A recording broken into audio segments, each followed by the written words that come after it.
அல்லேலூயா. சேர்ந்து வல்லமை. என் தாய் உருவாகும் முன்னே என் கருவை கண்டீரையா, என் பெயர் சொல்லி, என் பெயர் உருவாகும் முன்னே என் பெயர் சொல்லி அழைத்தீரையா. கையெழுத்தடி பலமா. என் தாய் உருவாகும் முன்னே என் கருவை கண்டீரையா, என் பெயர் உருவாகும் முன்னே பெயர் சொல்லி அழைத்தீரையா. என் தாய் உருவாகும் முன்னே என் கருவை கண்டீரையா, என் பெயர் உருவாகும் முன்னே பெயர் சொல்லி அழைத்தீரையா. எப்படிப்பா உனக்கு நன்றி சொல்லுவேன், சொல்ல வார்த்தையே இல்லை. நீங்க போது என் வாழ்க்கை முழுவதும் வேறு ஆசையே இல்லை. எப்படிப்பா உனக்கு நன்றி சொல்லுவேன், சொல்ல வார்த்தையே இல்லை. நீங்க போது என் வாழ்க்கை முழுவதும் வேறு ஆசையே இல்லை. என் தாய் உருவாகும் முன்னே என் கருவை கண்டீரையா, என் பெயர் உருவாகும் முன்னே பெயர் சொல்லி அழைத்தீரையா. எலும்புகள் உருவாகல, நரம்புகள் உருவாகல, தசைகள் உருவாகல, தரிசனம் உருவானதே. தாய் கருவிலே தரிசனம் உருவானதே. பலமா. எலும்புகள் உருவாகல, நரம்புகள் உருவாகல, தசைகள் உருவாகல, தரிசனம் உருவானதே. தாய் கருவிலே. எப்படிப்பா எப்படிப்பா உமக்கு நன்றி சொல்லு, சொல்ல வார்த்தையே இல்லை. நீங்க போது என் வாழ்க்கை முழுவதும் வேறு ஆசையே இல்லை. ஓ எப்படிப்பா உமக்கு நன்றி சொல்லுவேன், சொல்ல வார்த்தையே இல்லை. நீங்க போது என் வாழ்க்கை முழுவதும் வேறு ஆசையே இல்லை. என் தாய் உருவாகும் முன்னே என் கருவை கண்டீரையா, என் பெயர் உருவாகும் முன்னே. ஆமென்.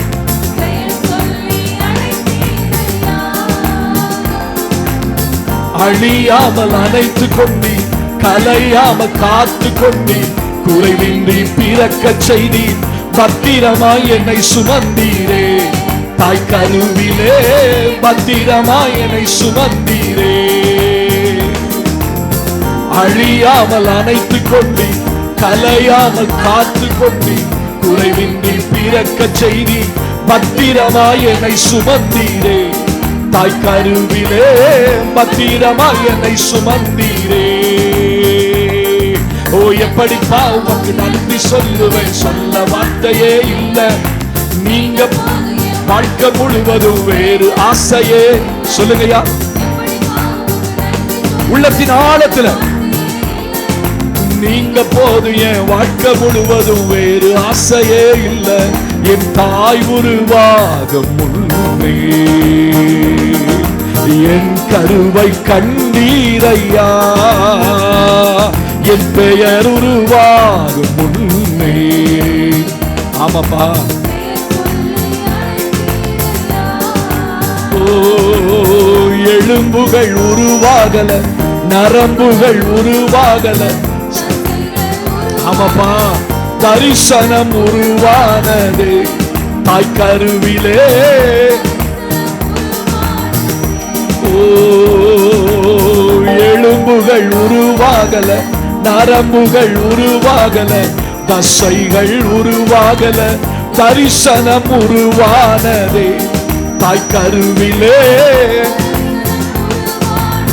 பாருங்க எப்படிப்பா எப்படிப்பா உமக்கு நன்றி சொல்லுவேன், சொல்ல வார்த்தையே இல்லை. நீங்க போது என் வாழ்க்கை முழுவதும். அதான் வார்த்தை, அதான் பாட்டு.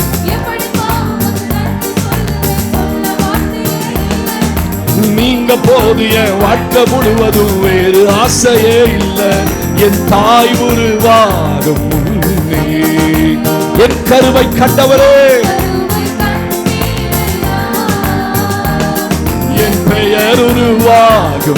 ஆமாப்பா, ஆமாப்பா, பெயர் சொல்லி அழைத்தீரையா.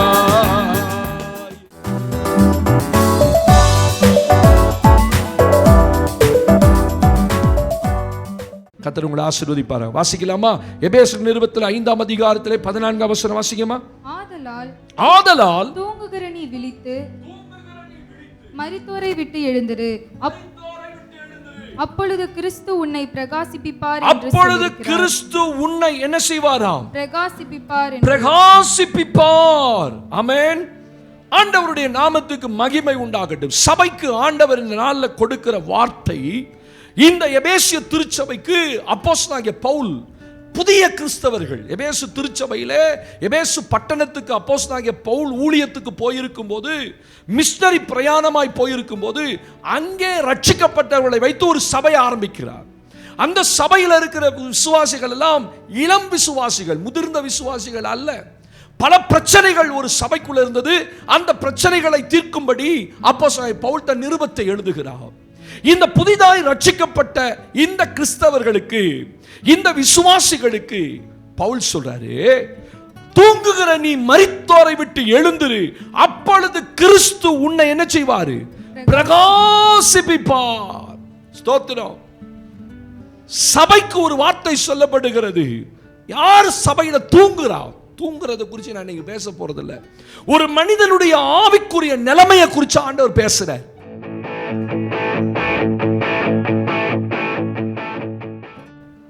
அவருடைய ஆவிக்குரிய வாழ்க்கை தூக்கத்துக்கு ஒப்பிட்டு எழுதுகிறார். தூங்குகிற நீ, அப்ப தூங்க கூடாதா பாஸ்டர்? தூங்குறத பத்தி அவர் எழுதல, ஆவிக்குரிய வாழ்க்கையை பற்றி எழுதுகிறார். ஒரு ஆமென் சொல்லுங்க. 14ஆம் வசனத்தில் வாசிக்கிறோம், இப்பொழுது மரித்தோரை விட்டு எழுந்திரு, அப்பொழுது கிறிஸ்து உன்னை என்ன செய்வாரு? பிரகாசிப்பிப்பார். மரித்த நிலைமை என்றால் என்ன? இந்த வேத வசனத்தை நேற்று ஆண்டவர் ஞாபகப்படுத்தி, ஒரு மனிதனுக்குள்ள மரித்த நிலைமை எப்படி இருக்கும்? உயிரோடு இருக்கிறவன் கிரியை செய்வான், உயிரோடு இருக்கிறவன் பேசுவான், உயிரோடு இருக்கிறவன் ஓடுவான், உயிரோடு இருக்கிறவன் ஆசைப்படுவான், உயிரோடு இருக்கிறவன் எல்லா இடத்துக்கு போவான். ஆனா உயிரோடு இருந்தும் மரித்தோரின் நிலை என்ன? இன்னைக்கு சபையில் ஆண்டவர் சொல்றாரு, நீ உயிரோடு இருக்கிறவன் என்று பெயர் கொண்டிருந்தோம், நீ செத்தவன போல இருக்காத. அதனாலதான் சொல்றார் பவுல், மரித்தோரிலிருந்து எழுந்திரு, கிறிஸ்து உன்னை பிரகாசிப்பிக்க பண்ணுவார். மரித்த நிலைமைனா என்ன? ஆவிக்குரிய வாழ்க்கையில எது மரித்த நிலைமை? இன்னைக்கு நம்ம செக் பண்ணுங்க கொஞ்சம், உங்க ஆவிக்குரிய வாழ்க்கை எப்படி இருக்கிறது? எப்படி இருக்க வேண்டிய நீங்கள் இன்னைக்கு எப்படி இருக்கிறீர்கள்? ஒரு ஆமென் சத்தமா சொல்லுங்க பாப்போம். அல்லேலூயா. வெளிப்படுத்துற விசேஷம் 3ஆம் அதிகாரம் 15, 16, 17 வசனங்கள்ல வாசிக்கிறோம். ஹல்லேலூயா. நீ அனலும் இல்லாமல் குளிரும் இல்லாமல் இருக்காத, நீ ஒன்னு அனலாயிரு இல்லைன்னா குளிராயிரு. ஆண்டவர் சொல்றாரு இல்லையா? ஒன்னு நீ அனலாயிரு இல்லைன்னா குளிராயிரு. ஆவிக்குரிய வாழ்க்கையில வெதுவெதுப்பா இருக்கக்கூடாது. அல்லேலூயா. வெதுவெதுப்புன்னா என்ன? இப்படி இல்லை அப்படி இல்லை. நான் ஆவியில அனலாவும் இருக்க மாட்டேன், ஆவியில செத்து போய் இருக்க மாட்டேன். வருவேன், எப்படியாவது ஆண்டவரை ஆராதிப்பேன், அவ்வளவுதான். ஏதோ ஒரு கிறிஸ்தவ வாழ்க்கை வாழ்வேன். இன்னைக்கு கிறிஸ்தவ உலகத்தில் மிகப்பெரிய ஒரு ஆவிக்குரிய மந்த நிலைமை நிலவுது. மந்த நிலைமை. ஸ்தோத்திரம். என்னமோ போகணும், என்னமோ வர, ஆனால் கூட்டம் போகுது. சபைக்கு நிறைய கூட்டம் வருது, நிறைய ஜனங்கள் ரட்சிக்கப்பட்ட போர்வையில் வராங்க. ஆனால் அவங்களுடைய ஆவிக்குரிய நிலைமை எப்படி இருக்கிறது? பவுல் திருச்சபைக்குள்ள இருக்கிற ஜனங்களை பார்த்து சொல்றாரு, மரித்தோரை விட்டு எழுந்திரு. தூங்குகிற நீ மரித்தோரை விட்டு எழுந்திரு. ஸ்தோத்திரம். அப்ப இந்த மரித்தோரை விட்டு எழுந்திருக்கிற நிலைமைனா என்ன பாஸ்டர்? வாசிக்கலாமா என்னோடு கூட? இன்னைக்கு அதை தான் நீங்களும் நானும் வாசிக்க போகிறோம். ஆண்டவருக்கு மகிமை உண்டாகட்டும். மரித்த நிலைமை என்றதுக்கு அடையாளம் என்ன? இன்னைக்கு செய்தியின் தலைப்பு, மரித்த நிலைமைக்கு அடையாளங்கள் என்ன?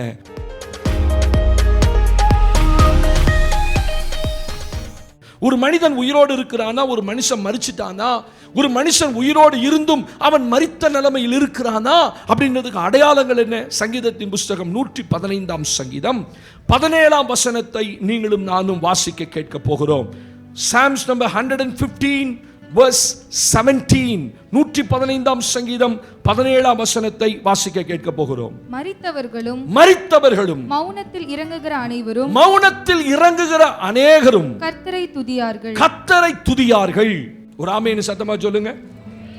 அப்ப ஒரு வேத வாக்கியம் நமக்கு சொல்லுது, மரித்தவருடைய அடையாளங்கள் என்ன? இன்னைக்கு நீங்க உயிரோடு இருக்கிற நீங்க சொல்லலாம், ஆனா சபை அப்படி சொல்லல, வேதம் அப்படி சொல்லல. பவுல் வந்து எபேசு பட்டணத்துக்கு எழுதும்போது சொல்றாரு, நீ உயிரோடு இருக்கிற பேர் தான் உனக்கு விசுவாசியே, ஆனா உனக்குள்ள நிறைய மரித்த நிலைமைகள் கிடக்கிறது.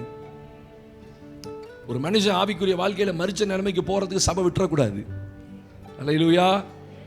ஆமா, எப்பொழுதுமே அந்த சபை உயிரோட வச்சிருக்கணும் விசுவாசிகளை. ஏதோ ஒன்று செய்து ஒரு ஆராதனை நடத்தி, ஒரு உபவாசம் நடத்தி, ஏதோ ஒரு செய்தியை கொடுத்து அந்த விசுவாசியை உயிரோடு எழுப்பி உட்கார வைக்கணும்.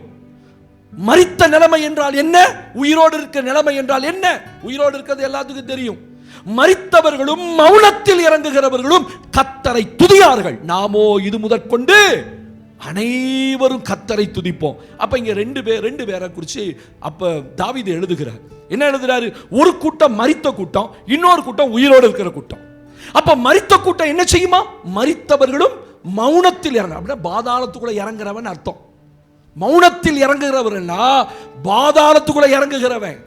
ஒரு மனிதன் மரித்து போய் ஆண்டவர் இல்லைன்னா அவன் எங்க தான் போவான்? சொல்லுங்க சொல்லுங்க, எங்க போவான்? பாதாளத்துக்கு போயிடுவான். இல்ல, ஆண்டவர் இந்த பூமியில வாழும் போது நான் ஆண்டவரோட இல்லைன்னா, மரித்து போன ஒரு நிலைமை வரும்போது நான் பாதாளத்துக்குள்ள இறங்குவேன். ஆனா நாமோ சொல்றாரு, ஒரு மனுஷன் எப்படி இருக்கணும் ஆவிக்குரிய வாழ்க்கையில, இது முதல் கொண்டு கர்த்தரை என்றென்றைக்கு என்ன செய்யணுமா? ஸ்தோத்தரிப்போம். அப்ப உயிரோடு இருக்கிறவனுக்கு மரித்தவனுக்கு என்ன வித்தியாசம்?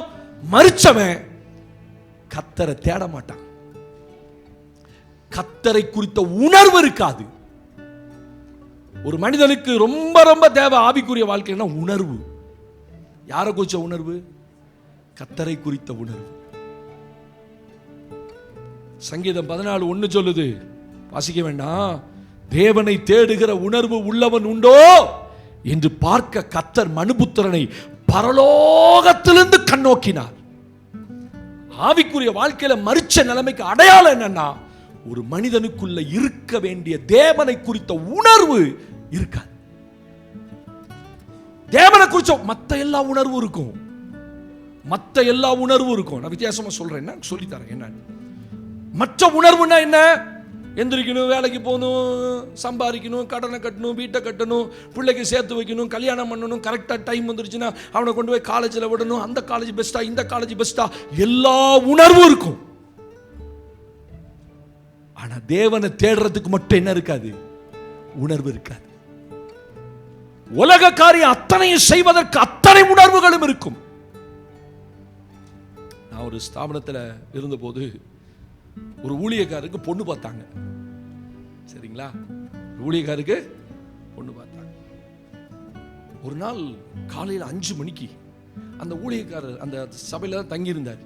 இறங்கி வந்து அந்த பாஸ்டர் படுத்திருந்தார். அவர் படுத்திருந்த ஜன்னலை தட்டுறான் 5 மணிக்கு.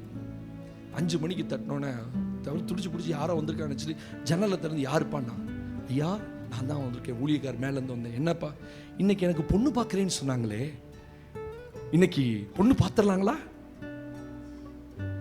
5 மணிக்கு கதவை தட்டி கேட்குறான், எனக்கு இன்னைக்கு பொண்ணு பார்க்குறேன்னு சொன்னீங்களே.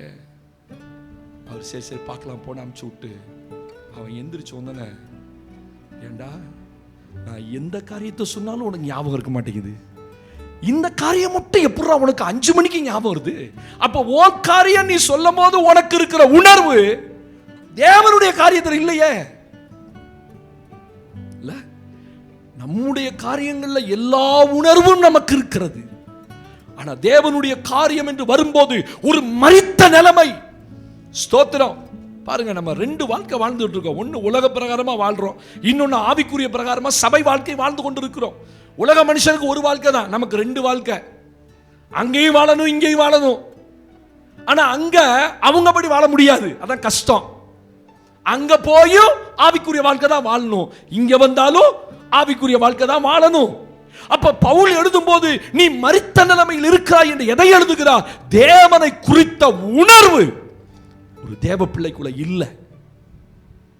தேவனை தேடணும், தேவனை ஆராதிக்கணும், தேவனுக்கு பிரியமா நடக்கணும். அவர் என்ன பத்தி என்ன யோசிப்பார்? இந்த குறிச்சி யாருக்கு கவலையே கிடையாது. இதுதான் பவுல் எழுதும் போது மரித்த நிலைமை என்று எழுதுகிறார். நம்முடைய காரியங்கள் எல்லாவற்றிலையும் நாம் உணர்வுள்ளவர்களா இருப்போம். நம்முடைய காரியங்கள் என்று வரும்போது அதை குறித்த அதே நினைவுகளோடு வாழ்ந்து கொண்டிருப்போம், கரெக்டாக அதை செய்வோம். ஆனால் தேவனுடைய காரியம் என்று வரும்போது ஒரு மரித்த நிலைமை காணப்படுதே. இதுதானே பவுல் சொல்றாரு, மரித்தோரை விட்டு எழுந்துரு, அப்பொழுது கிறிஸ்து. இந்த உணர்வு வரலன்னா நீங்க தேவனை தேட மாட்டீங்க, தேவனுக்கு கொடுக்க வேண்டிய நேரத்தை கொடுக்க மாட்டீங்க, தேவனுடைய சபைக்கு வர வேண்டிய 4 வாரங்கள் வரமாட்டீங்க. ஆனா உங்க வேலைக்கு போயிருவீங்க, கரெக்டா எந்திரிச்சு திங்கக்கிழமையா எந்திரிச்சு ஓடிடுவீங்க. ஞாயிற்றுக்கிழமை தான் எல்லா பிரச்சனையும் உங்க சரீரத்தில் வரும். ஞாயிற்றுக்கிழமை எந்திரிச்சாதான் எல்லா வேலையும் ஞாபகம் வருது. ஸ்தோத்திரம். நான் கேட்குறேன், ஞாயிற்றுக்கிழமை ஒரு நாள் தானே பாஸ்டர் ரெஸ்ட் எங்களுக்கு? கரெக்ட். நல்லா கவனிச்சு பாருங்க. தேவன் மனிதனை உண்டாக்கினார். எந்த நாளில் உண்டாக்கினார்? மனுஷன் உண்டாக்குன நாள் இது. Very good. அப்பா, அந்த அளவாவது புரிஞ்சு வச்சிருக்கீங்களே இல்ல? முதல் நாள் வெளிச்சத்தை உண்டாக்கினா, ஆகாய விரி உண்டாக்கினா, பூமி தரையா பிரிச்சா, சோத்திர சமுத்திரத்தை எதையும் பிரிச்சா. அப்படி 5 நாட்கள் உண்டாக்கிட்டு 6ஆம் நாள் மனிதனை தன்னை போல உண்டாக்கினார். 7ஆம் நாள் என்ன உண்டாக்கினார்? Very good. அப்பா, நல்ல கரெக்டா பதில் சொல்றீங்க. 7ஆம் நாள் தேவன் ஓய்ந்திருந்தார். நல்ல கவனிங்க. 6 நாள் வேலை செஞ்ச கர்த்தர் 7ஆம் நாள் ஓய்ந்திருந்தார். ஆனா 6ஆம் நாள் உண்டாக்கப்பட்ட மனுஷனுக்கு முதல் நாளே ஓய்வு நாள். எத்தனை பேருக்கு புரிஞ்சது தெரியல? 6ஆம் நாளைக்கு அடுத்த நாள் என்னது? 7ஆம் நாள்ல தேவன் ஓய்ந்திருந்தார். அவர் 6 நாள் வேலை செஞ்சுட்டு 7ஆம் நாள் தான் ஓய்ந்தார். ஆனா மனுஷன் உண்டாக்கப்பட்ட 6ஆம் நாளைக்கு அடுத்த நாள், உண்டாக்கப்பட்ட அடுத்த நாளே அவனுக்கு ஓய்வு நாளை கொடுத்தார். இல்ல? சிருஷ்டித்த தேவன் 7ஆம் நாள் ஓய்ந்தார். படைக்கப்பட்ட 6ஆம் நாள் படைக்கப்பட்ட மனிதன் 7ஆம் நாள் அவருக்கு ஓய்வு நாள். இவனையும் ஓய்ந்திருக்க பண்ணினார். உனக்கு ரெஸ்ட் தரம்பா. நமக்கு முதல் நாள் வேலை நாள் அல்ல, முதல் நாளே ஓய்வு நாள். ஆமென். 7ஆம் நாள் நமக்கு ஓய்வு நாளா கொடுத்து அந்த நாளை பரிசுத்தப்படுத்தி அந்த நாளை ஆசீர்வதித்து தேவன் ஓய்ந்திருந்தார். அவர் ஒரு நாள் வேலை செய்யல. இது கொஞ்சம் கடினமான உபதேசம் தான், கொஞ்சம் கஷ்டம் தான். நீங்க 7ஆம் நாள் தேவனுக்குரிய நாளை நீங்க வேலை நாளாக்கி செய்ய வேண்டிய கடமைகளை செய்து போக வேண்டிய இடத்துக்கெல்லாம் போய், ஸ்தோத்திரம், எவெல்லாம் வியாதியா இருக்கான், எவெல்லாம் பலவீனமா இருக்கான், எவெல்லாம் கருமாதி வச்சிருக்கான், எவெல்லாம் மூக்கு குத்துறான், எவெல்லாம் காது குத்துறான், ஸ்தோத்திரம், எல்லா வீட்டுக்கும் போய் உங்க சூழ்நிலைகள், நான் என் சூழ்நிலையை பிரசங்கம் பண்ணணும், நீங்க உங்க சூழ்நிலை செய்றீங்க. ஆமென். அப்படிதானே? உங்க சூழ்நிலை எனக்கு தெரியாது, ஆனா நான் என் சூழ்நிலை நான் பிரசங்கம் பண்ணி தான் ஆகணும். அப்ப வேதம் என்ன சொல்லுது? என்னைக்கோ ஒரு நாள் போகிறோம் வரோம், ஓகே, நோ ப்ராப்ளம், இல்லையா? வருஷத்தில் ஒரு முறை. சில குடும்பங்கள் தெரியும், எல்லாம் நல்ல ஆவிக்குரிய குடும்பங்கள், அவங்களுக்கு தான் தேவனை குறித்த உணர்வு இருக்குது. ஸ்தோத்திரம். நம்ம சபை போய் நிற்கணும், தேவனை ஆராதிக்கணும், தேவனுடைய சமூகத்தில் போய் நிற்கணும், நிற்கணும். நான் சும்மா வீட்டில் இருக்கக்கூடாது, படுத்திருக்கக்கூடாது. ஸ்தோத்திரம். 7ஆம் நாள் நான் வீட்டில் சும்மா படுத்திருந்தா தேவன் என்ன கேள்வி கேட்பார். அந்த உணர்வு வரணும்.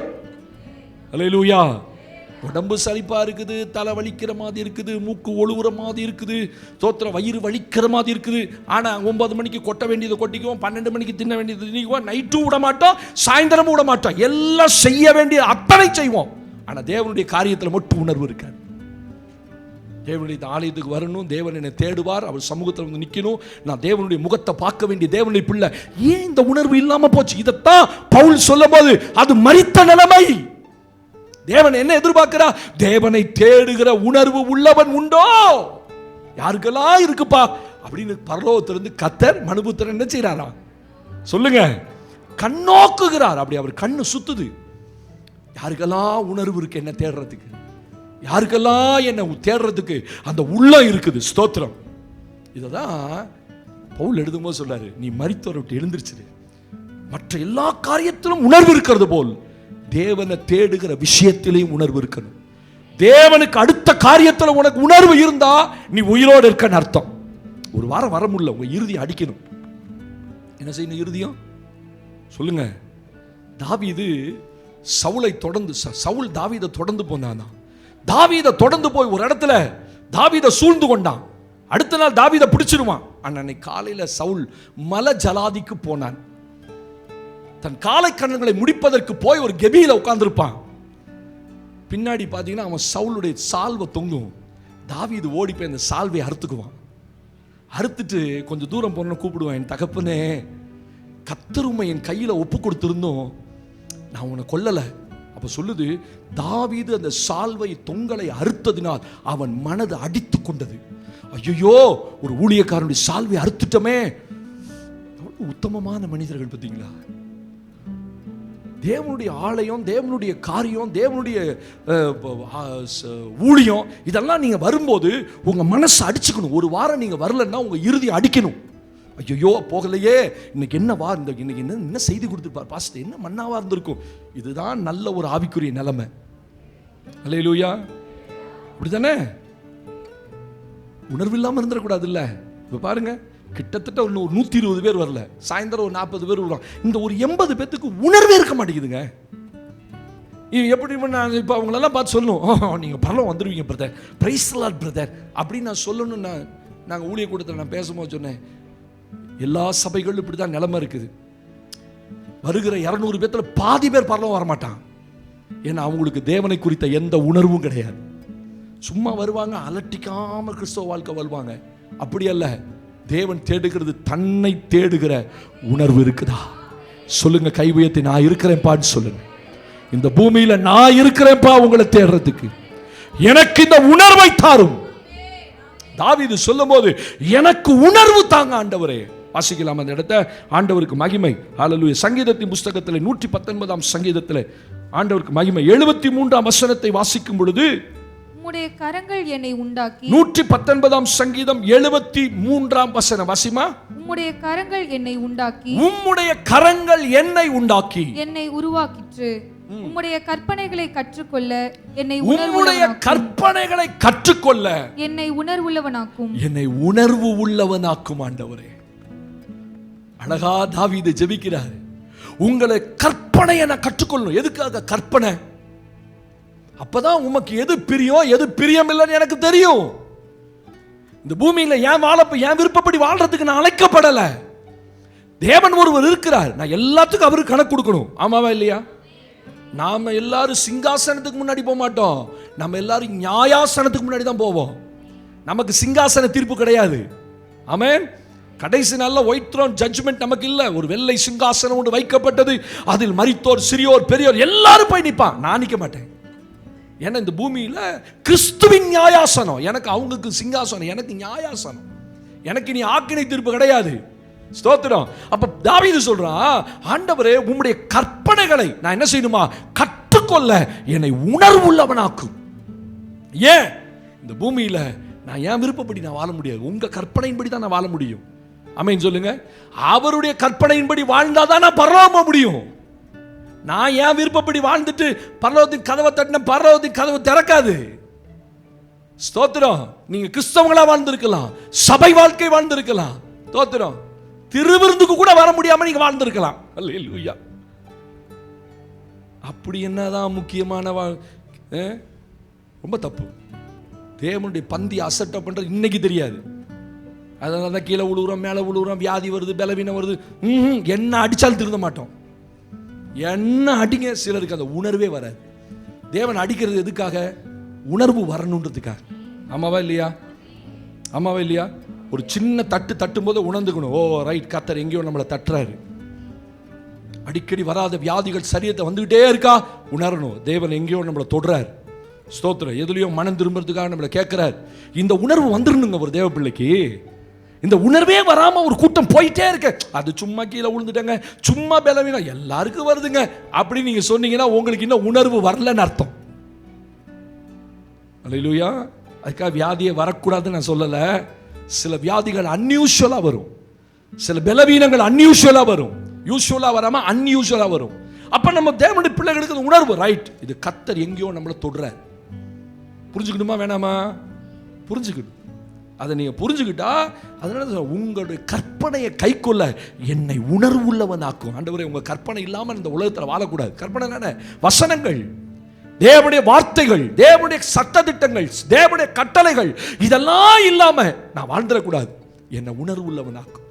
உங்க வேதத்தை அறியவும், உங்க ஆண்டவருடைய கற்பனைகள் இப்படி வாழவும் என்னை உணர்வுள்ளவனாக்கும். அதுதான் தாவீது ஜெபம். அதனாலதான் கடைசி வரைக்கும் தாவீது தேவனுக்கு பிரியமா வாழ்ந்தார். ஆமென். நீ தேவனுக்கு பிரியமா வாழணுமா வேணாமா? ஆமென். நீங்க எப்படி வேணா வாழ அழைக்கப்படல. அதுக்கு ஒரு உணர்வு வேணும். கிறிஸ்தவங்களா இருக்கிறவங்களுக்கு, கர்த்தருடைய பிள்ளைகளுக்கு ஒரு உணர்வு வேணும். தேவனை தேடுகிற உணர்வு, கற்பனைகளை அறிகிற உணர்வு. நான் தேவனுடைய கற்பனையின்படிதான் அந்த பூமியில வாழணும், ஸ்தோத்திரம் அப்படின்ற ஒரு உணர்வு இருந்தா நீங்க மரித்த நிலைமையில இல்லை. அந்த உணர்வு இல்லாம எத்தனையோ பேர் உட்கார்ந்துருக்கிறோம்ல. அடிக்கடி உணர்வு வருது, உணர்வு போகுது. அது ரொம்ப டேஞ்சர். உணர்வு எப்பொழுதுமே இருக்கணும். ஞாயிற்றுக்கிழமையான உள்ள மணி அடிக்கணும். இன்னைக்கு யாருடைய நாள்? ஞாயிற்றுக்கிழமை எந்திரிச்சு அதிகாலையில் சொல்லுவேன், இந்த நாளை மகிமை நாள் என்றும் பரிசுத்த ஓய்வு நாள் என்றும் ஆண்டவரே மனமகிழ்ச்சி நாள் என்றும் எண்ணுவாயானால் பூமியின் உயர்ந்த இடங்களில் உன்னை ஏறி இருக்கும்படி பண்ணி உன் தகப்பனாக யாக்கோபின் சுதந்திரத்தால் உன்னை போஷிப்பேன்னு சொன்னீரே. ஞாயிற்றுக்கிழமை 4 மணிக்கு சொல்லுவேன், எனக்கு சொன்னீங்களே, என்ன சொன்னீங்க?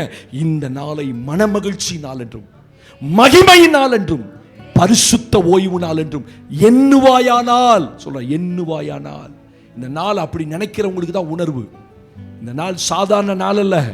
ஞாயிற்றுக்கிழமை வரும்போதே உங்க உள்ள சொல்லணும், நாளைக்கு பரிசுத்த ஓய்வு நாள், நாளைக்கு மகிமை நாள், நாளைக்கு அது தேவனுடைய நாள்.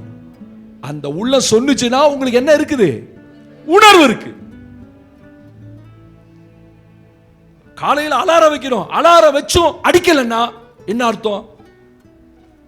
அதுல இங்கே பிரச்சனை இருக்குது. ஒன்று நம்ம வச்ச மாதிரி ஞாபகம் இருக்கும், ஆனால் வச்சிருக்க மாட்டோம். அப்படி நிறைய டைம் நான் ஏமாந்துட்டேன்.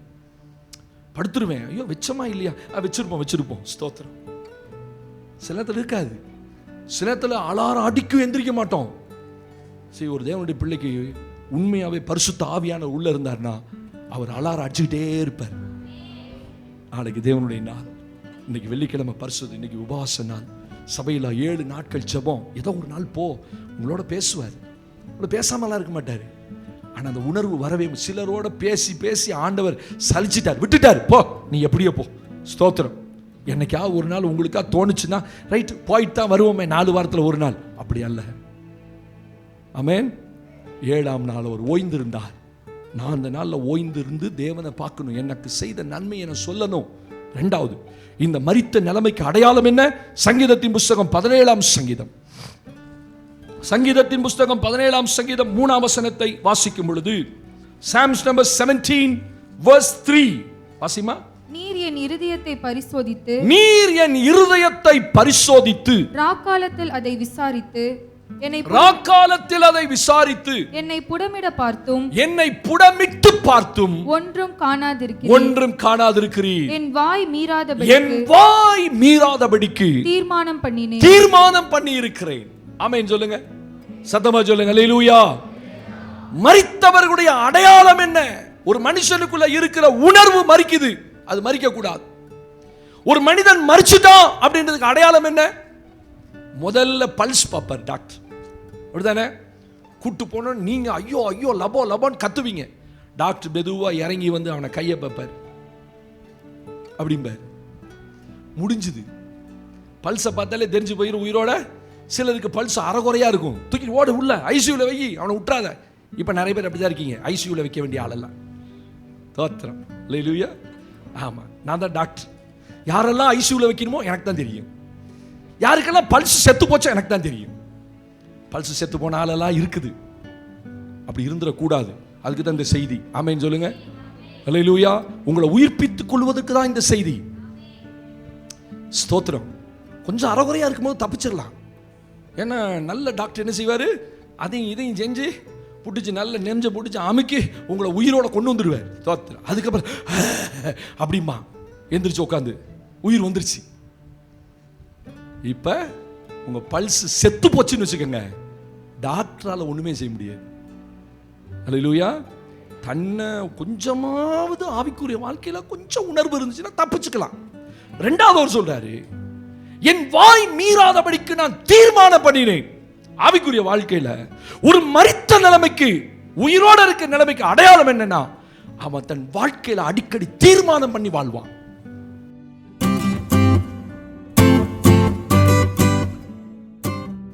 ஒரு மனுஷன் வாழ்க்கையில் தீர்மானமே இல்லைன்னு வச்சுக்கோங்க, அவனால் ஆவிக்குரிய வாழ்க்கை வாழ முடியாது.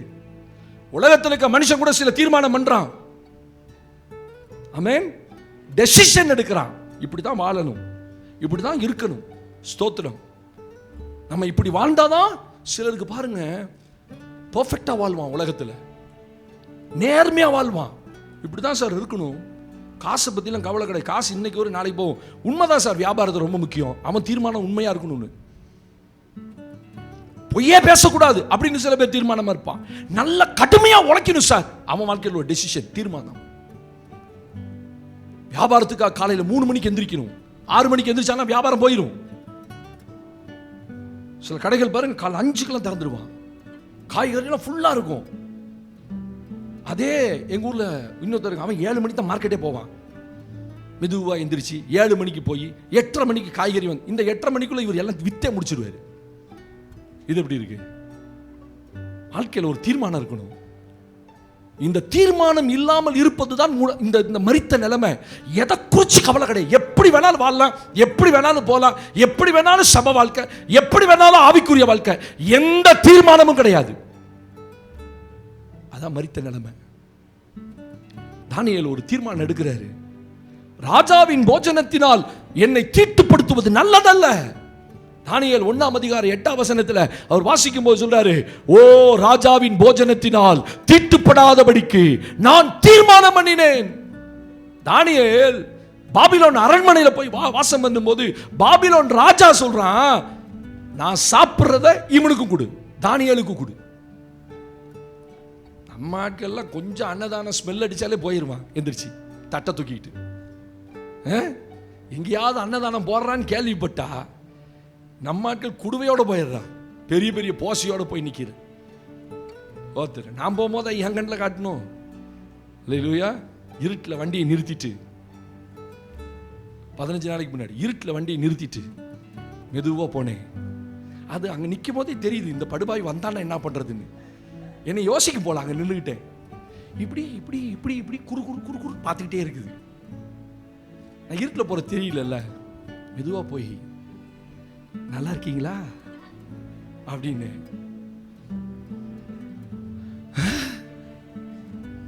அதுக்கு மேலே பேச்சே வரல. நீங்களானும் கேட்க முடியல, நீங்க எப்படி இங்க வந்தீங்கன்னு கேட்க முடியல. பசிச்சுதுங்கய்யா, போய் தின்னு போ. பசிக்கு தானே சாப்பிட்டேன். இப்போ நீ சொன்ன நியாயமான காரியம். ருசிக்கு சாப்பிட்டேன்னா கொன்னே போட்டிருப்பாங்க. நீ ருசிக்குன்னு சொல்லியிருந்தா உன்னை கொண்டு இருப்பேன். நீ பசிக்குன்னு சொன்ன பத்தியா, சாப்பிடு.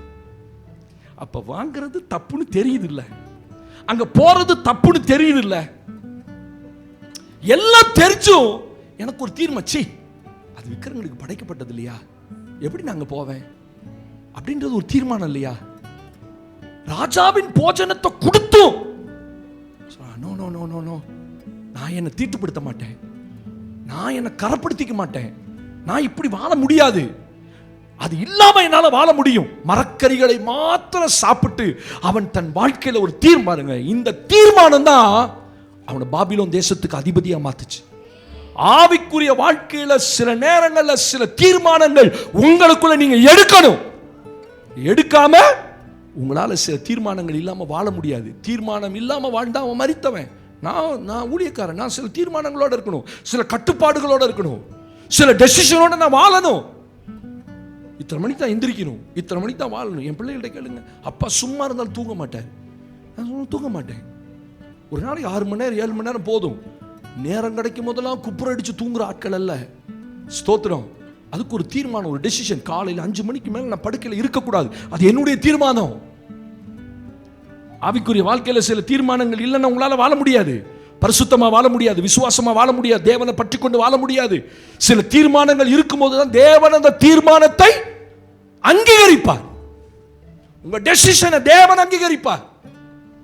இப்படித்தான் ஆண்டவரை நான் வாழணும். வாரத்தில் ஒரு நாள் உபவாசிப்பேன், அது தீர்மானம். வாரத்தில் ஒரு நாள் தேவனுடைய நாள், அந்த நாள் தேவனுக்குரியது, அது ஒரு தீர்மானம். இந்த தீர்மானத்தோட நீங்க வாழ்ந்து பாருங்க. இப்படி தீர்மானமே எடுக்காம அது போகட்டும் பாச, அப்படியே நீரோட்டம் போற மாதிரி போயிட்டு வாழ்ந்துட்டா முடிஞ்சு போச்சு, அப்படி அல்ல. ஆவிக்குரிய வாழ்க்கையில சில டெசிஷன் இருக்கணும். நான் தேவனுக்காக ஏதாவது செய்யணும், தேவனுக்காக வாழணும், ஆமென், பரிசுத்தமா வாழணும், விசுவாசத்துல நிக்கணும். எத்தனை ஆவிக்குரிய போராட்டம் வந்தாலும் என் பிள்ளைகள் அந்நிய புத்திரனுக்கு நான் கொடுக்க மாட்டேன். That's a decision. அதெல்லாம் இல்லைன்னா உங்க டைரி மேல இருந்துகிட்டே இருப்பீங்க, மதில் மேல் பூனை. இந்த பக்கம் குதிக்கலாமா, இந்த பக்கம் குதிக்கலாமா, எங்கிட்டு வேணா கூச்சிடலாம். ஆவிக்குரிய வாழ்க்கை அப்படி அல்ல. வாழ்ந்தா கர்த்தரோட தான். ஆமென். வாழ்ந்த கடைசி வரைக்கும் அவருக்காக தான். ஸ்தோத்திரம். இந்த சில தீர்மானங்கள் உங்க ஆவிக்குரிய வாழ்க்கையில இருப்பது நல்லது. தாவீது சொல்றான், என் வாய் மீறாதபடிக்கு நான் தீர்மானம் பண்ண பேசவே கூடாதுப்பான்னு முடிவு பண்ணிட்டான். ஏன்னா நான் ஓபன் பண்ணேன்னா தேவையில்லாம பேசுறேன். அது ஒரு நல்ல தீர்மானம் இல்ல? சில இடங்களுக்கு நீங்க போகும்போது நீங்க சில தீர்மானம் பண்ணிட்டு போங்க. இங்க போனோன்னே நம்ம வாயை திறக்கக்கூடாது. அப்படி பண்ணிட்டு போங்க. அப்போதான் கொஞ்சமாவது பேசுவீங்க. இல்லைன்னா ரொம்ப அதிகமாக பேசுவீங்க. உங்களுக்கே கடைசியில் அது பாதகமாக முடிஞ்சு ஏன்டா இப்படி பேசி தொலைஞ்சோமோ தெரியலையே. ஸ்தோத்திரம். ஆவிக்குரிய வாழ்க்கையில் சில டெசிஷன் எடுங்க. இப்படி தான் வாழணும், இத்தனை மணிக்கு எந்திரிக்கணும், இத்தனை மணிக்கு நான் வேதம் வாசிக்கணும். எல்லாம் நைட்டு முடிஞ்சு கடைசியில் நனைஞ்ச கோடி மாதிரி ஐயோ இன்னைக்கு பைபிள் வாசிக்காமல் படுத்துது. ஏன்னா நீங்கள் தீர்மானம் பண்ணலை. இன்னைக்கு நான் வாசித்து தான் ஆகணும், இன்னைக்கு நான் தேவனுடைய முகத்தை பார்த்து தான் ஆகணும், இன்னைக்கு தேவனுக்காக ஏதாவது ஒரு 2 ஆத்துமாவுக்கு சுவிசேஷம் சொல்லித்தான். உங்களுக்கு ஒரு தீர்மானம் எடுங்க. இந்த வாரம் ஒரு 2 பேருக்காவது நான் சுவிசேஷம் சொல்லி ஆகணும். நீங்கள் அப்படி தீர்மானம் எடுத்தாலே உங்களை தேவன் பேச வைப்பார். உங்களை அதுக்கான ஆட்களை கொண்டு வருவார். நான் சொல்றேன், நான் அதுக்கு சாட்சி. பஸ்ஸில் ஏறும்போது, ட்ரெயினில் ஏறும்போது, ஆண்டவரை இன்னைக்கு யாரையாவது சந்திச்சே ஆகணும். அதுக்குரிய வாய்ப்புகளை வழிகளை தேவன் தரப்பார். தீர்மானம் இல்லாம ஆவிக்குரிய வாழ்க்கை வாழ்ந்தா ஆவிக்குரிய வாழ்க்கை மரித்த நிலைமை. எதுவுமே கவலை. எத்தனை மணிக்கெல்லாம் எந்திரிக்கலாம், எத்தனை மணிக்கெல்லாம் போகலாம், எத்தனை மணிக்கு முடிஞ்சா சபைக்கு போகலாம், இல்லைன்னா இல்லை, முடிஞ்சு போச்சு. அப்படி இருக்க முடியாதுல்ல. நீ தூங்குகிற, நீ மரித்தோரை விட்டு எழுந்திரு, அப்பொழுது கிறிஸ்து உன்னை பிரகாசிப்பிக்க பண்ணுவார். என்ன டெசிஷன் எடுத்தீங்க சொல்லுங்க பாப்போம். இந்த வருஷம் என்ன தீர்மானம் எடுத்தீங்க? ஒரு நல்ல ஆவிக்குரிய தீர்மானம். நான் கைதுக்குள்ள வேணாம், அப்படி யோசிக்க பாப்போம். என்ன தீர்மானம் எடுத்தீங்க? லேட்டா போனாலும் 11 மணிக்கு போனாலும் சர்ச்சுக்கு போயிடணும்னு ஒரு தீர்மானம் எடுத்தேன். நீ வரவே வேண்டாம். நீ ஏன் 11 மணிக்கு வர? இல்ல, ஒரு நல்ல தீர்மானம் தான். சர்ச்சுக்கு போகணுன்றது நல்ல தீர்மானம். லேட்டா போனாலும் 11 மணிக்கு போனாலும் பரவாயில்ல, நான் போயே தீர்வேன். கர்த்தருக்கு ஸ்தோத்திரம். அது தீர்மானம் இல்லை. போனா 9 மணிக்கு நான் இந்த வருஷம் ரைட் போயிடுச்சு, 6 மாசம். இனி அடுத்த வாரம் டைமிங் சண்டே நான் இனி 9 மணிக்குள்ள இருக்க பிரயாசம். முதல் தீர்மானம் எடுங்க. கர்த்தர் அதை அங்கீகரிப்பார். நீங்க தீர்மானம் எடுக்க பயப்படுறதுனால தான் உங்களால் அதை செய்ய முடியல.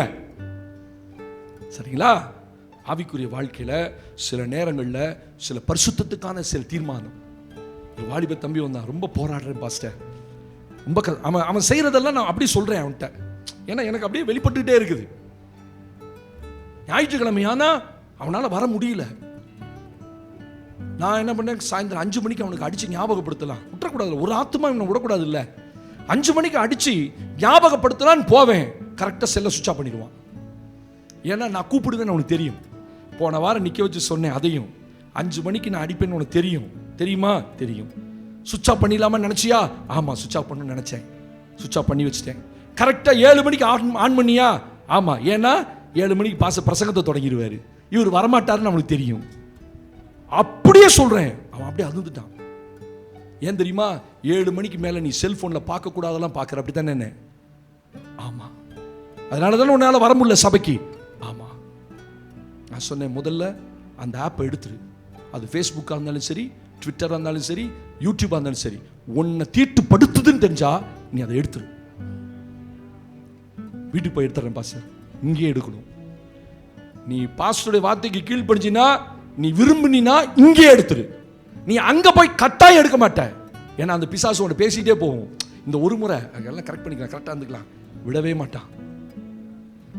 பரிசுத்தத்துக்கு சில தீர்மானங்கள் எடுக்கலைன்னா உங்களால் பரிசுத்தமாக வாழவே முடியாது. நான் சொன்னோன்னே அந்த ஆப் எடுத்துட்டான், ஃபேஸ்புக் எடுத்துட்டான். ஃபேஸ்புக் தானே உனக்கு பிரச்சனை என்ன? ஆமாம், எடுத்துரு. இப்போ நான் என்ன டைமில் அடித்தாலும் எடுப்பான் ஃபோனு. ஒரு சின்ன உதவி தான், சின்ன ஆலோசனை தான் உங்களுக்கு கொடுக்குறேன். ஆவிக்குரிய வாழ்க்கையில் உங்களை கெடுக்கிற சில காரியங்கள், உங்களை தீட்டுப்படுத்துகிற சில காரியங்கள், உங்களோட போராடுகிற சில காரியங்கள் உங்கள் நேரத்தை கெடுக்குது, உங்கள் ஜெப நேரத்தை கெடுக்குதுன்னா அதை ஆஃப் பண்ணிடுங்க. அதை ஆஃப் பண்ணிடுங்க. அதை உங்களோட எடுத்துருங்க. இல்லைன்னா உங்களால் ஆண்டவருக்காக வாழ முடியாது. இந்த கிறிஸ்தவ வாழ்க்கையில் குற்ற மனசாட்சியோட வாழ்ந்து கொண்டே இருப்பீர்கள். இப்போ நான் பலிபீடத்தை நிற்கிறேன், திறந்த இருதயத்தோட தைரியமாக நிற்கிறேன். ஏன்னா அவர் சொன்னது, அவர் எனக்கு உணர்த்தினதெல்லாம் நான் கீழ்ப்படிஞ்சேன். எனக்கு சொன்னார், இதெல்லாம் எடுத்துருப்பா, இதெல்லாம் எடுத்துரு, உன் நேரத்தை கெடுக்குது, இதை உன்னை அசுத்தப்படுத்துது, இது உனக்கு தேவையில்லாத ஒரு காரியம். எடுத்துட்டேன் என் செல்ஃபோனை விட்டு. நானே அப்படி காத்துக்கொள்ளும் போது நீங்களும் என்ன செய்யணும்? உங்களை சில காரியங்கள் உங்க ஜெப நேரத்தை பாருங்க. அந்த நேரத்தில் உட்காந்து ஆன்லைன்ல எவனோட ஜெபம் பண்ணிட்டு இருக்கான். நான் சொன்னேன் இதெல்லாம் நல்லது இல்லை.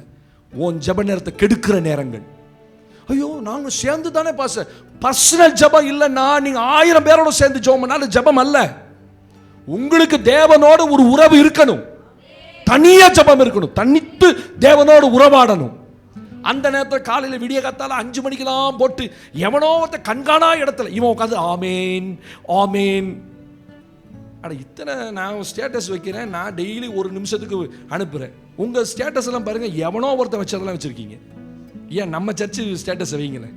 இந்த ஒரு நிமிஷம் பேசியிருக்கேன் காலையில். அவ்வளோ பிரயாசப்பட்டு எத்தனை பேர் கமெண்ட்ஸ் கொடுக்குறாங்க தெரியுமா? பாஸ் ரொம்ப அழகாக இருக்குது, நிதானமாக பேசியிருக்கிறீங்க, பாஸ்டம்மா நல்லா பேசியிருக்காங்க, ஸ்தோத்திரம். பாசமாக பேசுகிறோம், அவங்க ஒரு ஊழியத்தை செய்யும்படி சிஸ்டர் பேசுகிறாங்க. ஒரு ஸ்டேட்டஸ் வைங்களேன். ஆனால் நம்ம சர்ச்சில் கொடுக்குற சில ஸ்டேட்டஸில் யாரோ எவனோ கொடுத்தா அந்த விளம்பரத்தெல்லாம் வைக்கிறீங்க. உங்கள் பாஸ் பிரசங்கம் பண்ணதை எடுத்து கிளிப்பிங் போட்டு வைங்களேன் 1 நிமிஷம், அவன் கேட்கட்டும் செய்தியை. அப்போ இந்த ஆவிக்குரிய வாழ்க்கையை கெடுக்கிற சில காரியங்களை நீங்கள் தீர்மானம் பண்ணாமல் உங்களை விட்டு எடுக்க முடியாது. ராமேன்னு சொல்லுங்க. இல்லைன்னா உங்கள் ஆவிக்குரிய வாழ்க்கை அது சேதப்படுத்தும். உங்கள் ஆவிக்குரிய நிலைமை மறிச்ச நிலைமைக்கு போயிடும். நான் சொல்கிறேன், கொஞ்சம் உயிரோடு இருக்கும் போதே ஆண்டவர் பேசும்போதே நீங்கள் அதை சில தீர்மானத்தோட எடுத்துட்டீங்கன்னா உங்கள் ஆவிக்குரிய வாழ்க்கை உயிரோடு இருக்கும். இல்லைன்னு வச்சுக்கோங்க, இல்லை நாளைக்கு பண்ணிக்கலாம், இல்லை நாளான்னைக்கு பண்ணிக்கலாம், இதை சரிப்படுத்தலாம், இல்லை நான் எல்லாம் சரிப்படுத்திடுவேன். நான் சொல்கிறேன், உங்கள் பலத்தினால சரிப்படுத்தவே முடியாது. ஆவிக்குரிய வாழ்க்கை மரித்த நிலைமைக்கு போயிடும். மறிக்க கூடாது அப்படின்னா சில பயங்கரமான தீர்மானங்கள் எடுத்தே ஆகணும். இதை செய்ய மாட்டேன், இதை பார்க்க மாட்டேன், இதை போக மாட்டேன், இது எனக்கு தேவையில்லை, இந்த நேரத்தை நான் அந்த இடத்துல செலவிட மாட்டேன். சில தீர்மானங்கள் உங்களுக்குள்ள வச்சுக்கணும். ஆமென் சொல்லுங்க பாப்போம். லேலூயா. 3வது சம்பவத்தை வேதத்தில் வாசிக்கிறோம். மத்தேயு சுவிசேஷம் 25ஆம் அதிகாரம். மரித்த நிலைமைக்கு அடையாளம் என்ன?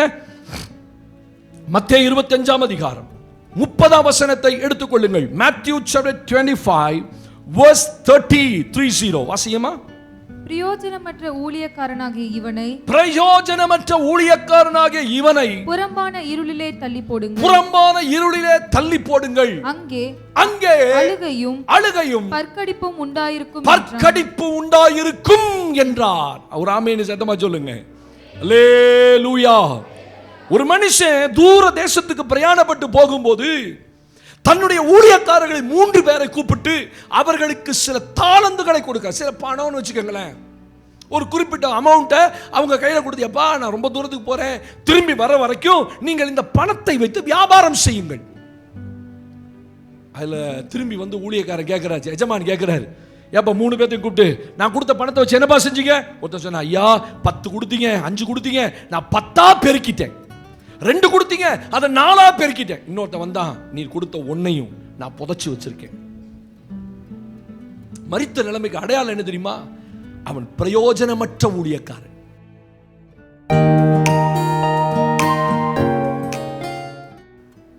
தேவனுடைய ராஜ்யத்துக்கு எந்த விசுவாசி பிரயோஜனம் இல்லாம இருக்கக்கூடாது.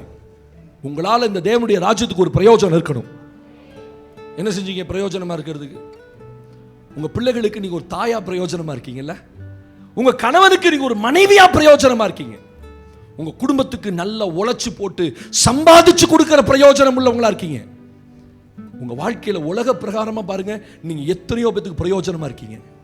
நீங்க வேலை செய்யற இடத்துல உங்க வேலை செய்யற எஜமானுக்கு நீங்க பிரயோஜனமா இருக்கீங்க. உங்களால அவன் வைத்து நிறைய சம்பாதிக்கிறான், சம்பாதிக்காம உங்களுக்கு இவ்வளவு சம்பளம் கொடுக்க மாட்டான். ஆனா இப்ப கர்த்தர் கேட்கிறாரு, நீ தேவனுடைய ராஜ்யத்துக்கு என்ன பிரயோஜனமா இருந்த?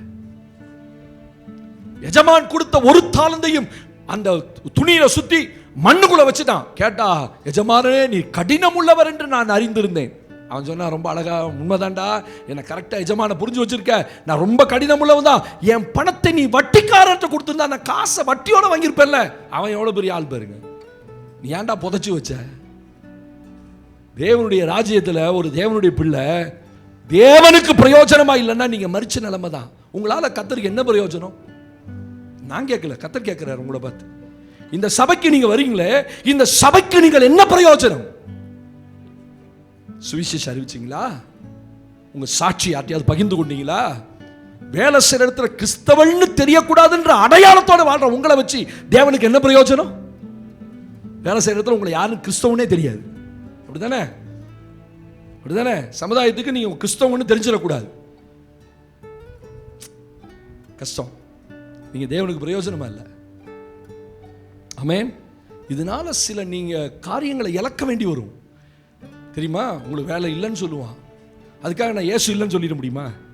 இப்போ சொல்லுங்க, நான் சொல்றதுக்கு நீ கிறிஸ்தவன்னு தெரிஞ்சா ஐயோ எல்லாம் பயம்பா, பயங்கரப்பா, என்ன வேலை விட்டே தூக்கிடுவான். அதுக்காக கிறிஸ்து மறுதளிச்சிடாதீங்க. தேவனுடைய ராஜ்யத்துக்கு ஒரு தேவ பிள்ளை பிரயோஜனமா இருக்கணும். உங்களால ஏதாவது ஒரு 2 ஆத்துமாவுக்கு நீங்க பிரயோஜனமா, இந்த 31 வருஷ ஊழியத்தில் நான் ரொம்ப சந்தோஷப்பட்ட ஒரே காரியம், நான் உமக்கு நிறைய இடத்துல பிரயோஜனமா இருந்திருக்கேன்ப்பா. பிரயோஜனமா இருந்திருக்கேன். ஆத்துமாக்களுக்கு பிரயோஜனமா. இந்த பூமியில் இதை காட்டில் ஒரு பெரிய ஆசீர்வாதமான வேலை இந்த பூமியில் கிடையாது தெரியுமா? ஊழிய அழைப்பு ஒரு பெரிய ஆசீர்வாதம். அல்லேலூயா.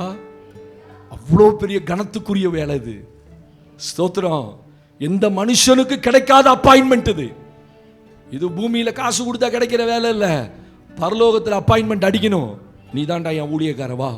அந்த ஒரு அழைப்பின் சத்தம். நான் வந்துட்டு பிரயோஜனம் இல்லாத ஊழியக்காரன் இருக்கலாமா? மனுஷரை பிரியப்படுத்துற ஊழியக்காரனா இருக்கலாமா? ஐயோ இப்படி பிரசங்கம் பண்ண இந்த சிஸ்டர் என்ன நினைப்பாங்க, இந்த பிரதர் என்ன நினைப்பார், யாரை குறித்து கவலைப்பட மாட்டேன். யாரை குறித்து கவலை கிடையாது. சொன்னவர் அவரு. இதை போய் சொல்லு. நான் தான் தப்பா பிரசங்கம் பண்ண நீங்க சொல்லுங்க. அவருக்காக தான் நான் சொல்றேன். உங்களுக்கு எனக்கு எந்த பிரச்சனையும் கிடையாது. ஆமென் சொல்லுங்க. உங்களுக்கு எனக்கு ஏதாவது பிரச்சனையா? இல்லையே. பாஸ்டர் இப்படி பேசிட்டார் அப்படி பேச அப்படிலாம் கிடையாது. நீங்க தேவனுடைய ஊழியத்துக்கு தேவனுடைய ராஜ்யத்துக்கு பிரயோஜனமா இருங்க. இப்பயும் சொல்றேன், உங்களால ஏதாவது ஒரு 2 ஆத்துமாவுக்கு பிரயோஜனம் உண்டானால் அதுவே பரலோகத்தில் மிகுந்த சந்தோஷமா பார்க்கப்படும். நான் அதனால சொல்றேன், வாரந்தோறும் ஒரு 2 பேருக்கு சுவிசேஷம் சொல்லுங்க. ஒருத்தருக்கு சொல்லுங்கய்யா. அவன் சொல்லுவான் நியாய தீர்ப்பு நாள்ல, இந்த அம்மா எனக்கு சொல்லிச்சு நான் கேட்கலையா, நான் கேட்காம போய் அந்த ரத்தப்படி உங்க மேல வராது. நீங்க சொல்லல அப்படின்னா ரத்தப்படி உங்க மேல வரும். 7 இடத்துல கேர்சல் நடக்குது. கணவன் மனைவியை எந்திரிச்சு வந்து ஊழியம் செய்யுங்களேன். அதுக்கு மட்டும் இருதயத்தில் இடமே கிடையாது.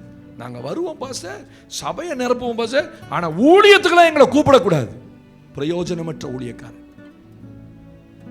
எல்லாரையும் சொல்ல, வாய்ப்புகள் இருந்தும் தருணங்கள் இருந்தும் கணவன் மனைவி நல்ல ஆவிக்குரிய வாழ்க்கை வாழ்றவங்க, எங்களுக்கு ஒண்ணுமே தெரியாதே, கேர்சல் நடந்தவே, வாங்க நான் கற்றுக் கொடுக்குறேன், தேவனுடைய ராஜ்யத்துக்கு பிரயோஜனமா இருங்க. நான் சொல்றேன், நீங்க உலக பிரகாரமா சம்பாரிச்சு வாங்குறதை காட்டிலும் தேவனுக்கு என்று ஊழியம் செய்து பாருங்க. அதுக்கு ஒரு ஆசீர்வாதம் இருக்கு. அதுக்கு ஒரு ஆசீர்வாதம் இருக்கு. ஸ்தோத்திரம். நீங்க சும்மா சபையை வந்து நிரப்ப தேவனுடைய ராஜ்யத்துக்கு என்ன பிரயோஜனம்? நான் ஒண்ணு நான் கொடுக்கறேனா கொடுத்து தாங்களா, அதுவும் இல்லை. 5 பைசா ஈய மாட்டேங்கிறோம் கர்த்தருடைய ராஜ்யத்துக்கு. எல்லாம் சம்பாதிக்கிறலாம் எங்களுக்கு தான். ஸ்தோத்திரம். ஆண்டவர் சொன்னார், 9 உனக்கு 1 எனக்குன்னாரு. அந்த 9ல் அந்த 1ஐயும் நான் எனக்குன்னு சொன்னா அவர் விடுவாரா? அதெல்லாம் நாங்கள் நல்லா தான் பாஸ்டர் இருக்கோம், உலக பிராரமா. பரலோக ராஜ்யத்தில் நீ தரித்திரனா இருப்ப. ஆமாவா இல்லையா? ஆண்டவர் சொன்னார்ல, பரலோக ராஜ்யத்தில் உங்களுக்கு பொக்கிஷங்களை சொல்லுங்க. வசனத்தை சொல்றது கூட சொல்ல மாட்டேங்கிறீங்க. பரலோக ராஜ்யத்தில் உங்களுக்காக பொக்கிஷங்களை சேர்த்து வைனாரு. நீங்க கொடுக்கறதெல்லாம் அங்க பொக்கிஷமா சேர்க்கப்படும். உங்க கணக்கில் அக்கௌண்ட்ல ஏற்றப்படும். ஸ்தோத்திரம். தேவனுடைய ராஜ்யத்துக்கு கொடுக்கறதுக்கு ஒரு இருதயம் இல்லை. நீ என்ன பிரயோஜனம் இப்ப தேவனுக்கு இல்ல? வேலை இல்லாதப்ப வேலைக்காக ஜெபம் பண்ணுங்க. நீங்க வேலை கர்த்தர் கொடுத்தார். வேலை கொடுத்து நல்ல சம்பளத்தை கேட்டீங்க, நல்ல சம்பளத்தையும் கர்த்தர் கொடுத்தார். அதுல அந்த எஜமான் பிடிக்காம ஏமாத்தாம கொடுக்கணும் பாஸ்டர், அப்படி ஜெபம் பண்ணுங்க. நீங்க ஜெபம் பண்ணோம், கர்த்தர் 1 பைசா அந்த எஜமான் ஏமாத்தாம உங்களுக்கு கொடுக்குறான். எல்லாம் வாங்கிட்டு கர்த்தருக்கு ஒரு 5 காசு கூட கொடுக்காம போனா நீ தேவனுடைய ராஜ்யத்துக்கு பிரயோஜனம் இல்லாத ஒரு ஆள். ஆமாவா இல்லையா? ஆமென். கர்த்தருடைய ராஜ்யத்துக்கு கொடுக்கணும். நீங்க சம்பாதிக்க கர்த்தர் உங்களுக்கு நல்ல சரீர சுகத்தை கொடுத்து உங்களை ஓட வச்சிருக்கார். ஸ்தோத்திரம். நான் அந்த வசனத்தை யோசிக்கும் போது ஆண்டவர் எனக்கு ஞாபகப்படுத்த வசனம் அதுதான். நீ இந்த பூமியில கொடுக்கலன்னா அந்த கொடுக்க வேண்டிய பணத்தை எடுத்து நீ பால்காரனுக்கு, அந்த காரனுக்கு, இந்த காரனுக்கு, அரிசி பருப்பு, வீட்டு வாடகை, எங்களுக்கே பத்தல பாஸ்டர் வச்சுக்கப்பா. நீ கர்த்தர் சொல்றார், நீ என்ன கேட்கவே கேட்காதன்றாரு. நீ அந்த மாதிரி ஆட்களை கேட்காத, விட்டுரு. அவனுக்கு பரலோகத்துல பொக்கிஷம் இல்லை. ஆண்டவர் சொன்னார், நீ பரலோகத்தில் போய் நீங்க கொடுக்கறது எல்லாம் அக்கௌண்ட் எங்க இருக்கு சொல்லுங்க. வீணானவன் பேசணும் பேசிட்டு போட்டோம், யூடியூப்ல பேசணும் பேசிட்டு போட்டோம், ஒன்றும் பிரச்சனையே இல்லை. எதற்கு நீங்கள் கொண்டு போய் அங்கே கொடுக்கிறீர்கள்? தரித்திரருக்கு கொடுங்கள் அப்படின்றா ஒருத்தன். இதை ஒருத்தர் இல்ல, 2 பேர் இல்ல, ஆயிரக்கணக்கான பேர் ஆமா ஆமா நீங்க சொல்றதா சரின்னு கீழே போட்டிருக்கான். இப்படி எவன்டா பேசுவான், இப்படி எவன்டா இவனுக்கு பேசுறவனுக்கு எவன்டா இப்படி ஆமேன்னு சொல்ல 1000 பேர் காத்திருக்கான். அப்ப அவனுக்கெல்லாம் என்ன அர்த்தம்? தேவனுக்கு கொடுக்கணுன்ற எண்ணம் இல்லை. யாருக்கு கொடுக்க சொல்றான் சொல்லுங்க? உங்க வீட்டு பக்கத்துல ரொம்ப கஷ்டப்படுற ஆளுக்கு கொண்டு போய் அதுல ஒருத்தன் கமெண்ட் பண்றான், நான் அப்படிதான் செய்யறேன், என் தசம்பாவத்தை கொண்டு போய் ஏழைகளுக்கு கொடுக்குறேன். ஆண்டவர் என்ன சொன்னாரு? ஏழைகள் தரித்திரம் இந்த உலகத்துல இருப்பான், நீ தேவனுக்கு கொடுக்க வேண்டியது தேவனுக்கு கொடு, தேவனுடைய ராஜ்யத்துக்கு கொடுக்க வேண்டியது கொடு, ராயனுக்கு கொடுக்க வேண்டியதை கொடு. அதான் ராயன். தரித்திரம் இல்லாதவன் விதவைகள் சபையில பாருங்க. ஒரு விதவை கொண்டு என்ன சொன்னாங்க, பாச ஒரு 10 புடவை வச்சிருக்கேன், என்ன செய்யலாம்? ஸ்தோத்திரம். தரித்திரம் கொடுக்கட்டுமா? என் சபையிலே நிறைய பேர் இருக்காங்க, கொண்டு வா. அல்லேலூயா. அதை வாங்கி கொடுக்குறேன். சரி, இதுதான் சபை. அப்ப நான் தேவனுடைய ராஜ்யத்துக்கு பிரயோஜனம் இல்லைன்னா சொல்றாரு, பிரயோஜனமற்ற இந்த ஊழியக்காரனை புறம்பே இருளிலே போடுங்கள், அங்கே பற்கடிப்பும் அழுகையும் உண்டாகும். அப்ப ஒண்ணு ஆண்டவர் சொல்றாரு, மரித்த நிலைமைக்கு அடையாளம் என்ன தெரியுமா? உங்களால எந்த பிரயோஜனமும் இருக்காது. ஒருத்தருக்கு சுவிசேஷம் அறிவிக்க மாட்டீங்க. தேவனுடைய ஊழியத்தில் எந்த பங்கு நீங்க செய்ய மாட்டீங்க. நீங்க வருவீங்க, இந்த வாரமா ரைட் இதோட முடிச்சுதா, அடுத்த வாரம் பாஸ்டர் இருக்காருன்னா கூட தெரியாது உங்களுக்கு. திருப்பி அடுத்த வாரம் தான் என்னை வந்து முகத்தை பார்ப்பீங்க. ஒரு நாள் வீட்டில் இருக்கும்போது கேளுங்க, பாஸ்டர் நீங்க சும்மா இருக்கேன், ஃப்ரீயாக தான் இருக்கிறேன், சபையில் தான் வேலை இருக்கா? ஏன் அந்த உணர்வு வரல உங்களுக்கு? கர்த்தருடைய பிள்ளைகளுக்கு அந்த உணர்வு வேணும். ஆமென் சொல்லுங்க. இல்லைன்னா அது மரிச்சு போயிடும். ஆண்டவர் சொல்ற, நீ தேவனுடைய ராஜ்யத்துக்கு பிரயோஜனமா இரு. அல்லேலூயா சொல்லுங்க. 4வது வாசிக்கலாமா? ஆண்டவருக்கு மகிமை உண்டாகட்டும். இந்த மரித்த நிலைமைக்கு அடையாளம் என்ன? ஆமோஸ் தீர்க்கதரிசி புஸ்தகம் 6ஆம் அதிகாரம். ஆமோஸ் தீர்க்கதரிசி புஸ்தகம் 6ஆம் அதிகாரம் 1ஆம் வசனத்தை வாசிக்க போகிறோம். சியோனிலே நிர்விசாரமாய் இருக்கிறவர்களும் சமாரியாவின் பர்வதத்தை நம்பிக்கொண்டிருக்கிறவர்களும் ஜாதிகளின் தலைமை எனப்பட்டு இஸ்ரவேல் வம்சத்தார் தேடி வருகிறவர்களுமாகிய உங்களுக்கு ஐயோ. 4வது ஆண்டவர் சொல்ற ஒரு காரியம், உனக்கு உள்ள இருக்கிற மனுஷன் மரிச்சிட்டானா உயிரோடு இருக்கிறானா? மரித்தவனுக்கு அடையாளம் என்ன? சியோனிலே நிர்விசாரமா இருக்கிறவர்கள். நல்ல கவனிங்க, சியோனுக்குள்ளேயே நிர்விசாரமா இருக்கிறவன் அப்படின்னா சியோன் என்ன? தேவன் இருக்கிற ஆலயத்துக்குள்ளேயே, அதான் சியோன். கர்த்தர் சியோனிலிருந்து உன்னை ஆசீர்வதிப்பார் அப்படின்னு வாசிக்கிறோம்ல. அப்ப சியோன் என்ன? தேவன் இருக்கிற இடம், தேவன் வாசம் பண்ணுகிற இடம். அந்த இடத்துக்குள்ளேயே ஒரு கூட்டம் எப்படி இருக்குமா? நிர்விசாரமா இருக்கும். அப்படின்னா எதை பத்தி கவலைப்பட மாட்டான். ஆவிக்குரிய வாழ்க்கையில எதை குறித்து கவலை இல்லை. என்ன பாச நீங்க தான் சொல்லி கொடுத்தீங்க, எதை பத்தி கவலைப்படாத, ஸ்தோத்திரம் பண்ணு தோத்திரம் பண்ணு. நீங்க இப்ப கவலைப்படுறீங்களே, ஆவிக்குரிய வாழ்க்கையில சில காரியங்களை குறித்து கவலைப்பட்டே ஆகணும். புரியல உங்களுக்கு? ஆமென் சொல்லிருங்க. நான் சொல்லி தரேன் எதை குறித்து கவலை பண்ணணும். ஆமென் சொல்லுங்க. இங்க வாசிக்கிறோம், சியோனுக்குள்ள ஒரு கூட்டம் நிர்விசாரமா இருக்கும். அந்த நிர்விசாரணம் என்ன? கவலைப்படாத ஒரு நிலைமை. ஆவிக்குரிய வாழ்க்கையில எதை குறிச்சு கவலை கிடையாது. சரியா ரட்சிப்புக்குள்ள இருக்கிறோமா? அந்த ரட்சிப்பை நான் காத்துக்கொண்டேனா? ஒரு கூட்டம் பேருக்கு இன்னைக்கு கிறிஸ்தவ கூட்டம், அவங்களுக்குள்ள ரட்சிப்பு இருக்கான்னு பார்த்தா ரட்சிப்பே கிடையாது. ஆனா ஆமேன்னு சொல்லுவாங்க, அல்லேலூயா சொல்லுவாங்க, பாட்டு பாடுவாங்க, சபைக்கு வருவாங்க, காணிக்கை கொடுப்பாங்க. இன்னைக்கு ஆவிக்குரிய வாழ்க்கையில இப்படி ஒரு கூட்டம் நிர்விசாரமா என்னைக்கோ ரட்சிக்கப்பட்ட ஒரு கூட்டம் இன்னைக்கு ரட்சிப்பு இருக்கிறதா? இன்னைக்கு நீ ரட்சிப்பின் அனுபவத்தில் இன்னைக்கு கர்த்தர் வந்தா போறதுக்கு எத்தனை பேர் ஆயத்தமா இருக்கீங்க? ஆண்டவரே, கை உயர்த்தவங்களை மட்டும் கூட்டு போயிருங்க. ஆண்டவரே சோத்ரா. அல்லேலூயா. எப்படி இன்னைக்கு ஆண்டவர் வந்தா எத்தனை பேர் போவோம் நம்மளன்னு அந்த அந்த வருகைக்கு எத்தனை பேர் ஆயத்தப்பட்டோம்? இல்ல. என் பாச, என் பிரச்சனை ஒரு பக்கம், என் பிள்ளைங்க பிரச்சனை ஒரு பக்கம், என் குடும்ப பிரச்சனை ஒரு பக்கம். நான் சொல்றேன், அத்தனை பிரச்சனையின் மத்தியிலையும் உங்களை கர்த்தர் ஒரு விசுவாசியா வைத்திருந்தால் நீங்கள் சில காரியத்தை குறித்து நிர்விசாரமா இருக்கவே கூடாது. அந்த நிர்விசாரம் ஆவிக்குரிய வாழ்க்கையில வரவே கூடாது. அப்படின்னா நிர்விசாரம் என்ன? அப்புறம் பார்த்துக்கலாம், நாளைக்கு பார்த்துக்கலாம், நாளைக்கு ஜெபம் பண்ணிக்கலாம், நாளைக்கு பரிசுத்தமா இருக்கலாம், நாளைக்கு ஆண்டவர் ஊழியம் செய்யலாம், நாளைக்கு பார்த்துக்கலாம், அடுத்த வாரம் போய்க்கலாம். இப்படி இதான் நிர்விசாரம். இன்னைக்கு எதை குறிச்சு கவலை? இன்னைக்கு ஆண்டவர் வந்து என்ன பண்ணுவீங்க? இன்னைக்கு எத்தனை பேர் ரட்சிப்பின் அனுபவத்தில் உட்கார்ந்துருக்கோம்? இன்னைக்கு எத்தனை பேர் பரிசுத்தமாக்கப்பட்டு சபைக்குள்ள உட்கார்ந்துருக்கோம்? ஆண்டவரே, நான் இந்த நிமிஷத்துல வந்தாலும், இந்த நொடியில வந்தாலும், நான் தைரியமா தேவசம் வந்து சொல்றேன், நான் கர்த்தரோட போயிருவேன். உங்களில் நம்மில் எத்தனை பேர் இன்னைக்கு இரவு ஆண்டவர் வந்தா நான் போதுக்கு ஆயத்தமா இருக்கேன் எத்தனை பேர் சொல்ல முடியும்? சொல்லலாம். நான் இருக்கேன் ஆண்டவரே, பரிசுத்தமா வாழ்ந்தோமா, விசுவாசத்தை காத்துக்கொண்டோமா, ரட்சிப்பின் அனுபவத்தில் இருக்கிறோமா, இன்னைக்கு நான் மனிதனோடு மன்னித்து ஒப்புரவாகி, யார் சொல்ல ஒப்புரவாகணுமோ அப்படிலாம் ஒப்புரவாகி வாழ்ந்தேனா? எத்தனை செய்தி வந்தாலும், எத்தனை சத்தம், ஆண்டவருடைய சத்தம் கேட்டாலும், ஒரு மனம் திரும்பாத கூட்டம் சபைக்குள்ள இருக்கத்தான் செய்யும். வெளிப்படுத்துற விசேஷம் வரும்போது ஆண்டவர் 2ஆம் அதிகாரத்தில் வாசிக்கிறோம், நீ மனம் திரும்ப, இல்லாவிட்டால் நான் உன்னிடத்தில் வந்து உன் விளக்கு தண்டை உன்னிடத்தில் அகற்றி போடுவேன், ரட்சிப்பு எடுத்துருவேன். மனம் திரும்பிடு. சபையில் இதை குறித்து யாருமே கவலைப்படலையே. கிறிஸ்தவங்களா ஆயிட்டோம், பரலோகம் போயிடலாம். நான் ஊழியக்காரன் பதிவு செய்கிறேன், நீங்க கிறிஸ்தவங்களா இருக்கிறனால பரலோகம் வர முடியாது. ஆவிக்குரிய திருச்சபைக்குள்ள விசுவாசியா இருக்கிறனால வர முடியாது. நிர்விசார எல்லாத்திலையும் எதை குறிச்சு கவலை கிடையாது. ஜெபம் பண்ணி பரிசுத்தமாகி, ஜெபத்துல தான் இதெல்லாம் நடக்கும். என் ரட்சிப்பு காக்கப்படணும். ஸ்தோத்திரம். என்றைக்கோ ரட்சிக்கப்பட்டேன், இன்னைக்கு நான் ரட்சிப்பை இழந்து போயிட்டேன். எல்லா சினிமாவும் டிவியும் பார்த்துட்டு பரலோகம் போயிருவீங்களா? சொல்லுங்களேன். எல்லா ஆபாசத்தையும் வீட்டில் உட்காந்து பார்த்து ரசிச்சு வாரம் ஃபுல்லா 6 நாட்களுக்கு கண்ட காட்சி அத்தனையிலையும் உலகம் உலகம் உலகம் உலகம். 7ஆம் நாள் தேவனுடைய ஆலயத்துக்கு வேதத்தை தூக்கிட்டு வந்தா பரவாயில்ல போயிடலாமா? Don't play with God. ஒரு சின்ன கூட்டம் தான் சபை. இந்த சபை கதை சொல்றாரு, டோன்ட் பிளே வித் காட். தேவனோடு விளையாடக்கூடாது. ஆமென். தேவனுடைய வருகைக்கு காத்திருக்கணும் சபை. இன்றைக்கு வந்தாலும் ஆண்டவரே நான் போவதுக்கு ஆயத்தமா இருக்கிறியா? என்ன ஆயத்தப்பட்டீங்க? ஒரு காலையில் எந்திரிச்சு ஒரு ஜபம் கிடையாது, வீட்டில் ஜபம் கிடையாது, குடும்ப ஜபம் கிடையாது, ஸ்தோத்திரம் ஒன்றும் கிடையாது. எந்த வீட்டில் குடும்ப ஜபம் பண்றீங்க சொல்லுங்க பார்ப்போம். ரொம்ப கம்மி சபையில்.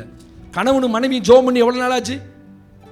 அவன் பாட்டு எந்திரிக்காது, அவங்க பாட்டுக்கு போகிறது, அவங்க பாட்டு வர்றது, ஆளுக்கு ஒரு நேரம் வந்துட்டு ஆளுக்கு ஸ்தோத்திரம். ஆனால் கல்யாணம் காட்சின்னா ஸ்தோத்திரம், எந்த பிரச்சனையும் கிடையாது.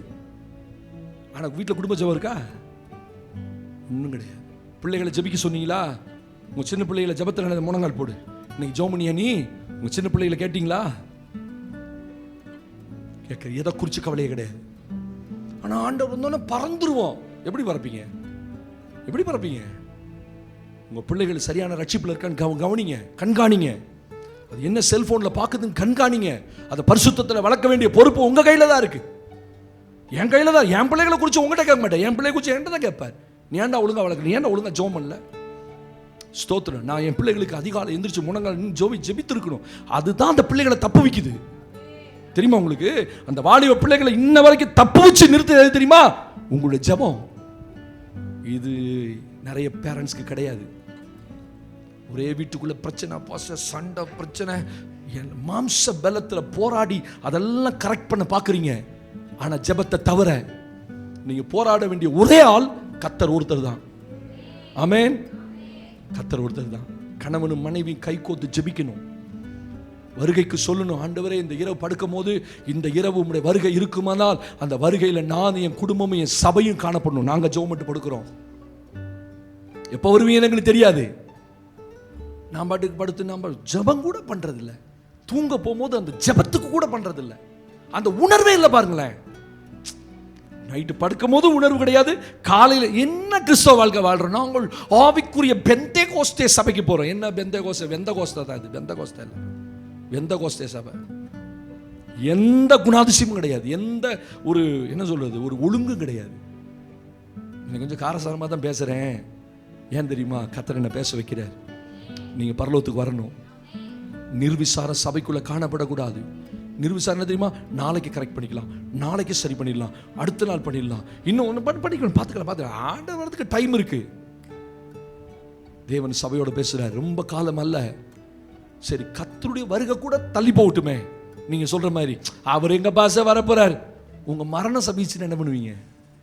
யாரு அடுத்த வாரம் உயிரோடு இருப்பான்னு யாருக்கு தெரியும்? ஆமாவா இல்லையா? இன்னைக்கு வயசெல்லாம் கிடையாது. நான் இப்போ தான் மறுபடியும் பைபிளை முடிச்சுட்டு மறுபடியும் ஆதியாகமம் வந்தேன். ஆதியாகமத்தில் வாசிட்டே வரேன். 969 வருஷம், 960 வருஷம், 905 வருஷம். அட படுபாவில எப்படா வாழ்ந்தீங்க நீங்கெல்லாம்? இன்னைக்கு மரணம் நம்மளை சுற்றி சமீபிச்சு கிடக்கு. அவன் 900 வருஷம் வாழ்ந்தானா, 600 வருஷம். நோவா பிள்ளைய பெற்றெடுக்கும் போது 500 வருஷமா, 500 வயசுல தான் பிள்ளையவே பெக்கிறான் அவன். இங்க 50 வயசுல எல்லாம் கண்டு போகுது. கை கண்டு போச்சு, நட்டு கண்டு போச்சு, முட்டு கண்டு போச்சு, மூட்டு கண்டு போச்சு, எல்லாம் கண்டு போச்சு. 40 வரும்போதே ஆட்டம் தான். 50ல ஆட்டம் இல்லை, 40லேயே ஆட்டம். இப்பெல்லாம் அவன் சர்வசாதாரணமா 900 வருஷம் வாழ்ந்துருக்கிறான். அப்பா, தேவனுடைய பிள்ளைகள் தேவனுடைய வருகைக்கு ஆயத்தமாகணும். சபைக்கு ஆண்டவர் பேசுறார், நீ ரட்சிப்பு நாளைக்குன்னு போடாத. அவங்க சரியில்லை, இவங்க சரியில்லை, அவங்க மனம் திரும்பிடும். அவன் மனம் திரும்பிட்டு அப்புறம் ஞானசானம் எடுக்கட்டும். அதை பற்றி நீங்கள் கவலைப்படாதீங்க. உங்கள் ஆத்மாவுக்கு நீங்கள் தான் உத்தரவாதி. உங்கள் ஆத்மாவுக்கு நீங்கள் உங்கள் கணவர் பற்றி. கணவர் கொஞ்சம் முரட்டாட்டம், சாரி, கணவர் கொஞ்சம் முரட்டாட்டமாக இருப்பார். சொல்ல நீ பா நீ பா. என் கணவர் தான் வரல, நானும் வரமாட்டேன். நம்ம ஆளு ஒன்று நான் சொன்னேன், உன் கணவன் வரலன்னா நான் பரலவும் வரமாட்டேன், நீ பரலவும் வரணும். இப்போ காலையில் எந்திரிச்சு ஓடி வந்திருக்கு, இங்கே தான் உட்காந்துருக்கு ஆளு. நானும் கூப்பிட்டு பார்க்குறேன் மாஸ்டர், எங்கள் வீட்டுக்காரர் வரவே மாட்டேங்கிறார். எனக்கும் மனசே இல்லை, தொலைச்சு விடுவேன். மனசு இல்லைன்னு சொன்ன மற்றதுக்கெல்லாம் மனசு இருக்குதா? வேலைக்கு போக மனசு, புருஷன் வேலைக்கு கூட வராரு உன் கூட, இல்லை கூட வந்து இறக்கி விட்டு போறாரா வண்டியில்? போ பஸ்ஸை பிடிச்சி போ அப்படின்னு என்ன வீரப்பா வெறப்பா போறீங்க. காலையில் ஹேண்ட்பேக்கை மாட்டிக்கிட்டு சும்மாவை போயிடுவீங்க. சாப்பாடையும் உள்ளே எடுத்து வச்சுக்கிட்டு, ஒரு டிப்பனுக்கு 2 டிப்பனை வச்சுக்கிட்டு தாத்திரம் ஓடி போகிற பஸ்ஸில் ஓடி, இந்த வயசில் ஓடி போய் ஏறுறீங்களே, அது விசில் அடிக்கு. நம்ம ஆளு எப்போ ஆம்பளை தான் விசில் அடிச்சுன்னு பார்த்துருக்கேன், இது பொம்பளை விசில் அடிக்குது. விசில் அடிச்சாலும் நிறுத்துறான், வேகமாக ஓடி போய் இறங்கி 10 மணிக்கு உள்ள போயிடுறீங்க. எங்க வீட்டுக்காரர் வரலைங்க அப்படின்றீங்களா? சர்ச்சுக்கு மட்டும்தான் இந்த வேலையெல்லாம். திருட்டுத்தனமான ஆவி அது. உங்களை திட்ட மாட்டேன், அந்த ஆவியை திட்டுறேன். நீங்களாம் ரொம்ப நல்ல ஆட்கள். திருட்டு போய் ஆவி அது. அந்த ஆவி உங்களை ஏமாத்திக்கிட்டே இருக்கும். இவங்களாம் வரலாம், அவங்களாம் வரல, எங்கள் வீட்டுக்காரர் வரமாட்டேன், என் புள்ள வரமாட்டேன். புள்ள வந்தான்னா புருஷன் வரலன்னா நான் பரலவம் போகணும். சொல்லுங்க ஆமேன்னு. முடிஞ்சா சேர்த்து இழுத்துக்கிட்டு போங்க, இல்லைன்னா கையை விட்டுருங்க, அவன் பொத்திரிக்கையில் விழுவிட்டு தோத்திரம். 4 பல்லு போனாதான். ஜெபிக்கிறத முதல்ல நிறுத்திடுங்க அந்த மாதிரி ஆட்களுக்கெல்லாம். அல்லேலூயா. ஆண்டவர் போட்டு வருத்தாருன்னா சரியா போயிடும். நான் என்ன பண்ணுறது, நான் ஊழியக்காரன் ஆகிட்டேன். நீங்கள் வந்தாலும் சரி வரலன்னாலும் சரி, ஐயோ காப்பாற்றிருங்க ஆண்டவர், எப்படியாவது இந்த வாலிப பிள்ளைகளை காப்பாற்றிருங்க. இரவு பகல் ஜெபம் பண்ணுறோம். எங்களுக்கு அந்த இருதயத்தை கர்த்தர் கொடுத்துட்டார். என்ன பண்ணுறது? யாருக்காவது நான் ஜெபம் பண்ணாமல் இருக்கேனா? நீங்கள் வந்தாலும் சரி வரலன்னாலும் சரி, என் லிஸ்ட்டில் இருக்கிற வரைக்கும் உங்களுக்கு ஜெபம் பண்ணுவேன். இல்லை பஸ்ஸை என் பேரை மட்டும் அடிச்சிருங்க, நான் போயிடுறேன்னா விட்டுருவேன். தோத்திரம். அல்லேலூயா. நடந்ததுங்க சம்பவம், நடந்த சம்பவம். சோத்திரம். ஒரு ஃபேமிலி போச்சு, நான் சொல்ல ஒரு 15 வருஷம் முன்னாடி. அந்த ஒரே ஒரு பையன் மட்டும் சர்ச்சுக்கு வந்துகிட்டு இருந்தான். அந்த குடும்பத்தில் அந்த ஒரு பையன் மட்டும். அவனும் 2 வாரமாக காணோம். 2 மாதம் கழிச்சு, என்னடா இனிமேட்டு நான் உங்கள் சர்ச்சுக்கெல்லாம் வரமாட்டேன் அப்படின்னு அந்த வாசலில் நின்று என்கிட்ட பேசுகிறேன், பழைய சர்ச்சில். அப்போ நான் சொன்னேன், நான் இனிமேட்டு உனக்காக ஜெபம் பண்ண மாட்டேன், நீங்கள் ஜெபம் பண்ணுன்னா போங்க அப்படின்னு போனவன் தான். 2 நாள் ஊழியக்காரன் வாயில் விழுந்துடக்கூடாது. விழலை. நான் எதாச்சியாக தான் சொன்னேன், சரி போ, நான் உனக்காக ஜெபம் பண்ண மாட்டேன், அவ்வளோதானே, என்கிட்ட இருக்க வரைக்கும் உனக்காக ஜெபம் பண்ண போகிறேன், போகிறவங்களை குறித்து நான் எதுக்கு கவலை பண்ணணும்? இப்போ வெளியில் போனவங்க சில ரோட்டில் பார்த்து எங்களுக்காக ஜெபம் பண்ணுங்கண்ணா. நான் சொன்னேன், ஜெபமே பண்ண மாட்டேன். ஏன்னா நீ என் ஆடு இல்லை, உனக்கு நீ சிஎஸ்சியில் நிற்கிற. அந்த அந்த மேக் பண்ண ஜெபம் பண்ண சொல்லு, ஜெபம் பண்ணு வர உனக்காக நான் அடித்து எழுதி தரேன். ஓத்துறோம். என் ஆடுகளுக்காக நான் ஜெபம் பண்ணுறேன். 2 நாள் தான் நான் சொன்னேன், தண்டவாளத்தை தலையை கொடுத்துட்டான். ரொம்ப பயங்கரமான காரியம். அப்போ தான் நினச்சேன், ஒரு ஊழியக்காரனுடைய ஜெபம் ஒரு ஆத்மாவுக்கு, அந்த ஆத்மாவை இழுத்து பிடிச்சிக்கிட்டே நிற்கிறோம். ஒன்றும் இல்லை, நான் டெய்லி உங்களுக்காக ஜெபம் பண்ணலான்னு பரவாயில்ல, என்னைக்கு நினப்பு வருதோ ஆண்டவர் இந்த ஆத்மாவை காத்துக்கங்க. அண்ணாலம்மா 20 வருஷமா அந்த ஆவியோட போராடுறாங்க. இந்த வாரம் வெள்ளிக்கிழமை நின்று ஜெபம் பண்ணும்போது அந்த ஆவி என்ன சொன்னிச்சு தெரியுமா? பக்கத்தில் கேட்டாங்க. பஸ் ஸ்டாப்லேயே அந்த பொம்பளை இழுத்துட்டு போகணும்னு நான் நினச்சேன், என்னை விடமாட்டேன்ருச்சு. ஒரு ஒரு ஒரு ஒரு சக்தி என்னை விடமாட்டேன்ருச்சு. அந்த அம்மாவை இங்கே கொண்டு வந்துருச்சு. என்ன நினைக்கிறீங்க உங்கள் ஆத்மாவை? ஸ்தோத்திரம். அப்போ தான் நினச்சேன், ஒரு சபை, ஒரு ஆத்மாவுக்கு எவ்வளவு பெரிய பாதுகாப்பு, எவ்வளவு பெரிய பாதுகாப்பு. இந்த ஆவி சொல்லுது உள்ள இருந்து. நான் பஸ் ஸ்டாண்ட்ல பஸ்ஸில் இறங்கும் போதே நான் பஸ் ஸ்டாப்லேயே அந்த பொம்பளை கொண்டு போகணும்னு நினைச்சேன். ஐயோ விட்டுட்டேனே, தப்பிச்சிட்டாலே அப்படிங்குது. நான் சொன்னேன், 20 வருஷமா நீ இதை தான் சொல்லிட்டு இருக்க, உன்னால இந்த ஆத்மாவை தொட முடியாது. அந்த ஆத்மா வேலி அடைக்கப்பட்ட ஆத்மா. ஆனா ஆண்டவர் சொல்றாரு, நீ நிர்விசாரமா இருந்துடாத. தேவனை தேடாமையோ, தேவனுக்குரிய நேரத்தை கொடுக்காமையோ, தேவனுக்குரியதை கொடுக்காமையோ, நாளைக்கு பார்த்துக்கலாம், எல்லாம் என் பிள்ளைகளுக்கு செலவு இல்லப்பா, நீ பரலோகத்தை கொஞ்சம் சேர்த்து வை. நீ பரலோகம் போகும்போது உனக்கு சேர்த்து வைக்கணும்ன்றார் கர்த்தர். கடைசியா வாசிங்க. ஆண்டவருக்கு மகிமை உண்டாகட்டும். ஹல்லேலூயா. தேவனுக்கு மகிமை உண்டாவதாக. 2 தீமோத்தேயுவின் புத்தகம் 3ஆம் அதிகாரம் 4ஆம் வசனத்தை நாம் வாசித்து கடந்து போகலாம். 2 தீமோத்தேயுவின் புத்தகம் 3ஆம் அதிகாரம் 4ஆம் வசனம். துரோகிகளாயும் துணிகரமுள்ளவர்களாயும் இருமாப்புள்ளவர்களாயும் தேவ பிரியராயிராமல் சுகபோக பிரியராயும். போதும். இது எப்ப அப்போஸ்தலனாகிய பவுல் தீமோத்தேயுக்கு எழுதுறாரு. 2ஆம் நிருபத்தை எழுதும்போது முதல் வசனத்தை சொல்லுது, கடைசி நாட்களில். அந்த 1ஆம் வசனம் வாசிமா. மேலும் கடைசி நாட்களில் கொடிய காலங்கள் வரும். சபைக்கு ஆண்டவர் சொல்றாரு, இதான் கடைசி காலம், கொடிய நாட்கள் வரும். வந்துருச்சு. அப்ப ஜனங்க எப்படி இருப்பாங்க? சபை எப்படி இருக்கணும்? ஜனங்க செத்த நிலைமையில இருப்பான். ஆமென் சொல்லுங்க. ஜனங்க எப்படி இருப்பாங்க? செத்த நிலைமையில இருப்பான். ஆண்டவர் சொல்றாரு, மரித்தோர் தங்கள் மரித்தோரை அடக்கம் பண்ணட்டும். ஃபேன்ஸ் போட்டு விட்டுருமா? மரித்தோர் தங்கள் மரித்தோரை. நல்ல கவனி முடிக்கிறேன். உலகம் மரிச்சு போயிருக்கு. மரிச்சதுன்னா என்ன? தேவனை விட்டு செப்பரேஷனா இருக்கும். தேவனுக்கு உலகத்துக்கு சம்பந்தமே இருக்காது. அவன் தேவனை தேட மாட்டான். ஆமென். ஆண்டவர் சொல்றாரு, என்ன சொன்னாரு? சுகபோக பிரியராயும். அப்படின்னா தேவ சித்தம் என்னன்னே தெரியாம, தேவனுடைய நோக்கம் என்னன்னே தெரியாம தன் வாழ்க்கையில தான் மட்டும் சுகபோகமா வாழணும்.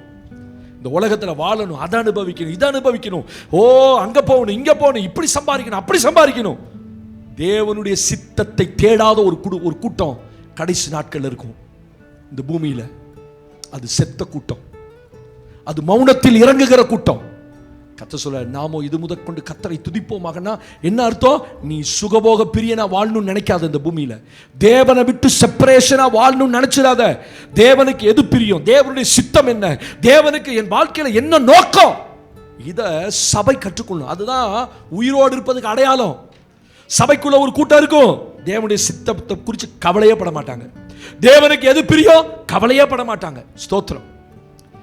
எப்படி வேணாலும் உலகத்துல வாழ்ந்துட்டு வாரத்துல ஒரு நாள் சபையில வந்து உட்கார்ந்துட்டு, ஓ நானும் உமக்கு பிரியமா வாழ்றேன். அல்ல அல்ல அல்ல. இந்த உலகத்துல எப்படி வேணாலும் வாழ்ந்துடலாமா? குடிச்சு வெறிச்சு கிடைக்கிறதெல்லாம் உள்ள அமுக்கி, ஸ்தோத்திரம், சுகபோக பிரியன். உலகத்தை அனுபவிக்கணும், அதையும் அனுபவிச்சுக்கணும், இதையும் அனுபவிச்சுக்கணும். இங்க வரும்போது நீங்க கிறிஸ்துவுக்காக சிலதை நஷ்டமா எண்ணணும், நஷ்டமா போகணும். உங்களுக்கு சில காரியம் நஷ்டமா தெரியும். ஐயோ இதை விடுறேனே, அதை விடுறேனே, என்னால அனுபவிக்க முடியலையே. அனுபவிக்கணும்னு நினைக்காதீங்க. அவன் தான் சுகபோக பிரியன். கடைசி நாட்களில் ஒரு கூட்டம் எப்படி இருக்கும்? சுகபோக பிரியனா இருக்கும். அது செத்த கூட்டம். ஒரு கூட்டம் கிறிஸ்துவுக்காக நிற்கும். அவருடைய சித்தம் என்ன என் வாழ்க்கையில, அவருடைய நோக்கம் என்ன என் வாழ்க்கையில. ஆண்டவரே, இத்தனை வயசு வரைக்கும் நான் உங்க சித்தம் இல்லாம வாழ்ந்துட்டேனோ என்னமோ, நான் இனியாவது உமக்கு பிரியமா உமக்கு சித்தமா வாழணும். தேவ சித்தத்தை தேடுகிற கூட்டம் தான் உயிரோடு இருக்கிறதுக்கு அடையாளம்.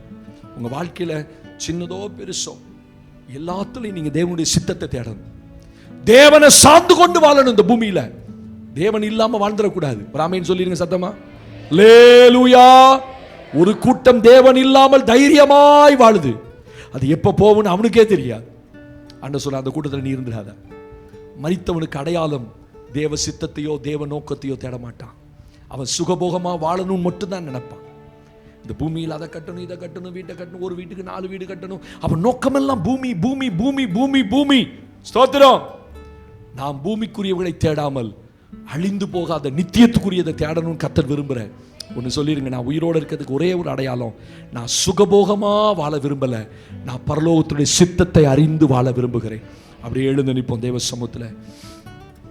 மரித்ததுக்கு அடையாளம்.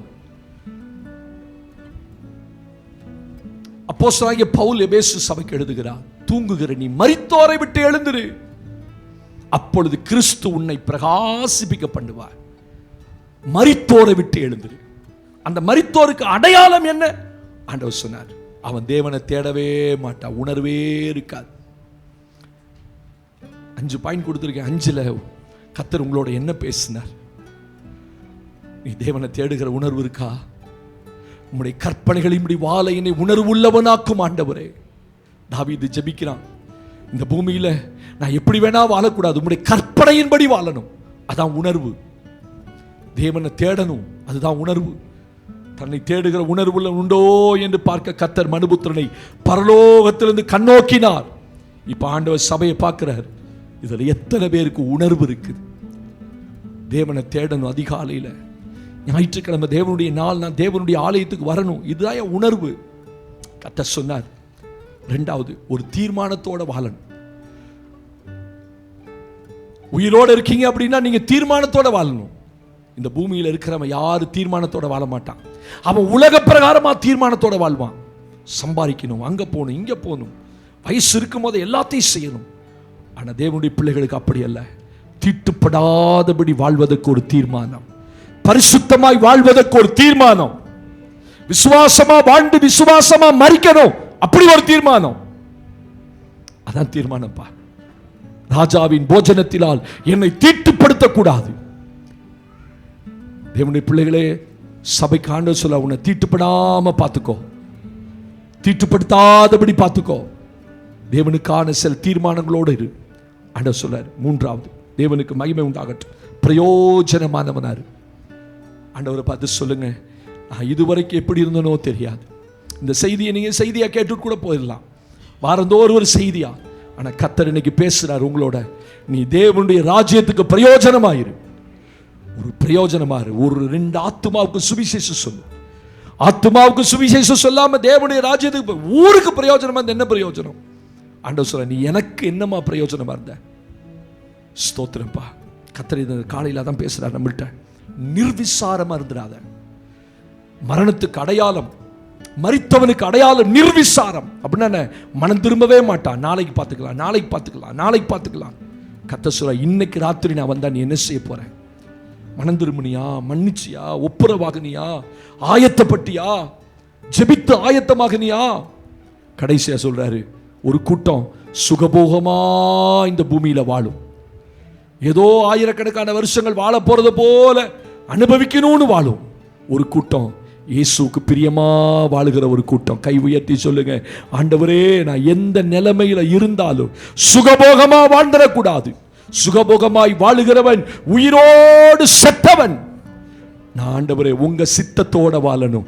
நீங்க என்ன விரும்புறீங்களோ அப்படி நான் வாழ ஒப்பு கொடுக்கிறேன். ஆண்டவரே, இயேசுவின் பின்னே போக துணிந்தேன், இயேசுவின் பின்னே போக துணிந்தேன், இயேசுவின் பின்னே போக துணிந்தேன். பின்னோக்கேன். Come on, sing it with me. பின்னோக்கேன், பின்னோக்கேன் நான், பின்னோக்கேன் நான். உலகமென் பின்னே, உலகமென் பின்னே, சிலுவாயன் முன்னே. உலகமென் பின்னே, சிலுவாயன் முன்னே. உலகமென் பின்னே, சிலுவாயன் முன்னே. பின்னோக்கே நான், பின்னோ ஓ பின்னோக்கே நான். I have decided to follow Jesus. I have decided to follow Jesus. I have decided to follow Jesus. No turning back, no turning back, no turning back, no turning back. The cross before me, the world behind me. The cross before me, the world behind The cross before me, the world behind me. No turning back, no turning back, no turning back, no turning. நல்ல தகப்பனே, இந்த மாதத்தின் 7வது மாதத்தில் 2வது வாரத்தில் எங்களோடு நீ பேசின நல்ல வார்த்தைக்காய் ஸ்தோத்திரம். மரித்தோரை விட்டு எழுந்திரு, கிறிஸ்து உன்னை பிரகாசிப்பிக்க பண்ணுவான். எங்க சபைக்குள்ள மரிச்ச நிலைமை யாருக்குள்ள இருக்கக்கூடாதுப்பா. மரித்து கொண்டிருக்கிற நிலைமை இருக்கக்கூடாது. தேவனுடைய சத்தம் தான் ஒரு மனிதனுடைய மரித்த நிலைமையை மாற்றுகிறது. இந்த நாளில் எங்களோடு பேசின இந்த வார்த்தைகள் எங்க பிள்ளைகளோடு இந்த வாரம் முழுவதும் பேசட்டோப்பா. நாங்க உணர்வுள்ளவர்களாய், தேவனை தேடுகிறவர்களாய், நிர்விசாரம் இல்லாதவர்களாய், கர்த்தாவே உம்முடைய பிரசன்னத்தில் நாங்கள் நிற்க எங்களை தகுதிப்படுத்தும். உம்முடைய கரத்தில் எங்கள் சபையை ஒப்புக் கொடுக்கிறோம். உயிருள்ள சாட்சிகளாய் கத்த நிறுத்துவீராக. மரித்தோரை விட்டு எழும்ப பண்ணுவீராக. இன்றைக்கு உம்முடைய வருகை இருக்குமானால் அந்த வருகையிலே நாங்கள் காணப்பட எங்களுக்கு கிருபை தாரும். இந்த சபையை உம்முடைய கரத்தில் நான் ஒப்புக் கொடுக்கிறேன். வர முடியாதவர்கள் மாலையிலே ஆராதனைக்கு வந்து நிற்க கிருபை தாரும். இயேசுவின் நாமத்தை ஜெபிக்கிறோம் நல்ல பிதாவே.